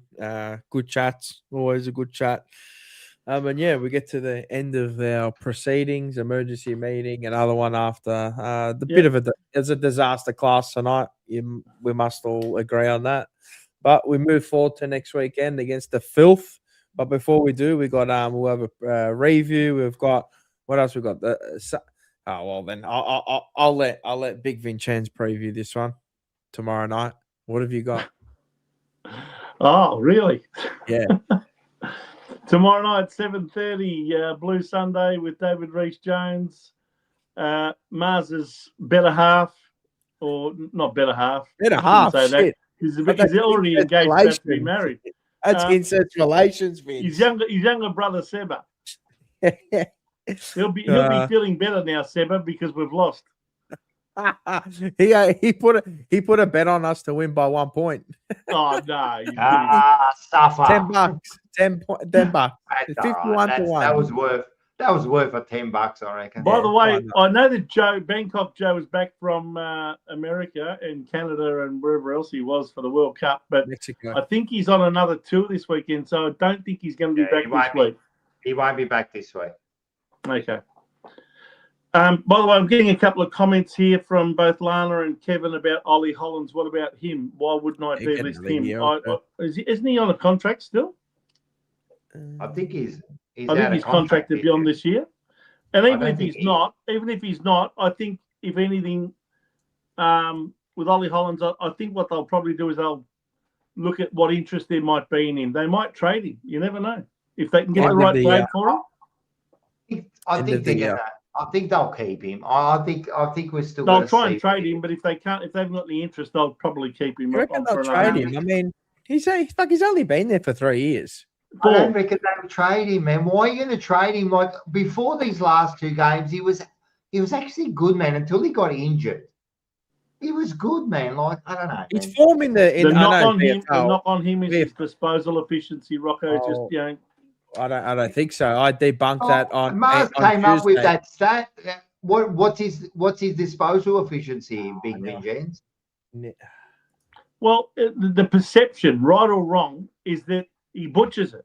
Doesn't matter what the perception is. What's his disposal? And there are plenty of examples where he does do that. Maybe it's just when he It's does the stuff ones- it up, it's more It's the obvious ones than when that someone stand else does. out. Well, They're the ones that he's what was it, Mars? What was it, Oh, Mars? That's his 76% or something. Well, his kicking He's efficiency one of our is highest. 75%. You know Rocco? he's one of our highest. Rocco, if a player kicks the ball and it doesn't hit the target and it just runs out in front of him and then it goes out of bounds, that doesn't look quite so bad. What Ollie Hollands will do is kick it straight to an opponent, and that's why maybe it looks a lot worse. The same kicks are accredited, But he doesn't do it as often as you think. As a disposal which wasn't delivered and therefore affects that player's disposal But he efficiency. doesn't do that as often as you think. I think people are just looking at his bad disposals. I don't think he's as bad as you think he is. Okay. I just think Ollie Hollands. Look, he's had a terrible 2 games. Don't get me wrong. I thought tonight he was terrible. Last week he was terrible. Before he got injured, he wasn't that bad. I actually think he's got some good attributes where he's the leader material. I've always said that. I like the way he goes about the game. I don't think they'll get rid of him. I think he's staying on the list. He's pretty durable. He's pretty durable for what he gives you as a He's winger. one of the players. I don't think he'll be one on the list now. If they, I don't know. I don't think so. But I we'll think see. it's his first year where he's copped a bit of injuries this year. I mean, his first year he had 19 games, then 23. So he's durable. He's not an elite winger by any stretch of the Kevin says imagination. he's weak as piss. I don't think so. What do you want as? What are you talking about? Like, Ollie goes in as hard as any other player. I'm going to ask the chat before we end it. What do you want? What do you expect as a winger? Like, what do you expect him to be? Like built like a brick shithouse? Look at all the top wingers. And I'm not saying he's a top winger. He's not a top winger. Will he ever be? Probably not. I like. What about Cottrell? What's his name from Melbourne, number 15? Langdon. Yeah, but he's Langdon, and I like Berry from Brisbane. Yeah, they're the sorts of wingers I like. Well, what I like, and really the closest thing we've got to that is Akers. Well, what I like is the new type of winger in Ollie Dempsey, and we've got that in the likes of Carroll. He's another one. You need a defensive winger, then you need an attacking winger. That's how it works. I mean, if you can get one that does all well, then you've struck gold. But there's not many wingers that can do that. And the top wingers is the closest thing we've got to that. We'll see. We'll see what happens at the end of the year. At the moment, I think he had a terrible look. If we just talk about this week, he was terrible this week, and he was terrible last week. Horrible, absolutely horrible. I think they would get rid of Cottrell before they get rid of Ollie Hollands. Yeah, but you'd probably find it'd be interesting to see how much interest there would be in either one, if at all. There'll be If at some all. interest. There'll be interest from clubs like North Melbourne and Richmond and things like that, I think. But By the way, you'll North- notice two of the players that I did not include in my list was the two Camporeale boys. I think they probably will get another year at least each. I think you got to give them another after the year. third year, if they haven't made the grade, it'll They probably haven't- be. See you They later. haven't been terrible in the seconds. They haven't been terrible. I think they deserve another year. They haven't been terrible. I wonder whether either one of them, or both for that matter, will be given an opportunity to play senior football before the year's out. There's only We'll 6 see. games to go now. We'll see tomorrow because there might be a position on the. There might be a position. We'll see tomorrow because Yeah. there'll be no Hewitt maybe, and Yeah. maybe Holland's position up. So I reckon it may be Ben Camporeale, who's more of an inside midfielder, that could get George Hewitt's position in the inside midfield because that's where he plays his football. And Chera's being played a lot more on the wing and half forward now. Yep, I agree. You know what? I'm gonna go now because as Vince does, he'll start a brand new conversation after we. Anyway, say as I was starting to say about 15 minutes ago, Blue Sunday tomorrow night at 7:30. Don't miss it. There'll be a Monday night banter as well, I'm sure. this week is get ready, everyone. This week is What are we assessing this week, Rocco? Everyone's favourite. we've got a new dishwashing route liquid? this week. No, this week we've got a new route. It's what cheeses me off. Remember that segment on The old hey, it's Saturday. It's going to be what cheeses me off because we had a bit of a chat about it and everyone just kept on going about what they hate. People that park in disabled parking and people. You know who used to do what cheeses me off in a comedy sense. Remember that comedian Rodney Rood? He used to say, "You know what I hate. You know what I hate. You know." I hate when you're driving down the road and you're picking your nose and you hit a speed bump. You know, I really hate that.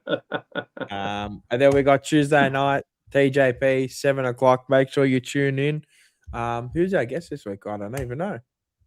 It is a beautiful lady by the name of Matula. Oh, beautiful. Well, there it is. Oh, lovely. We might have a special About one time we coming had up. some female. That's a class special- here on that show. She's making us some. Taylor was the on reason- tonight.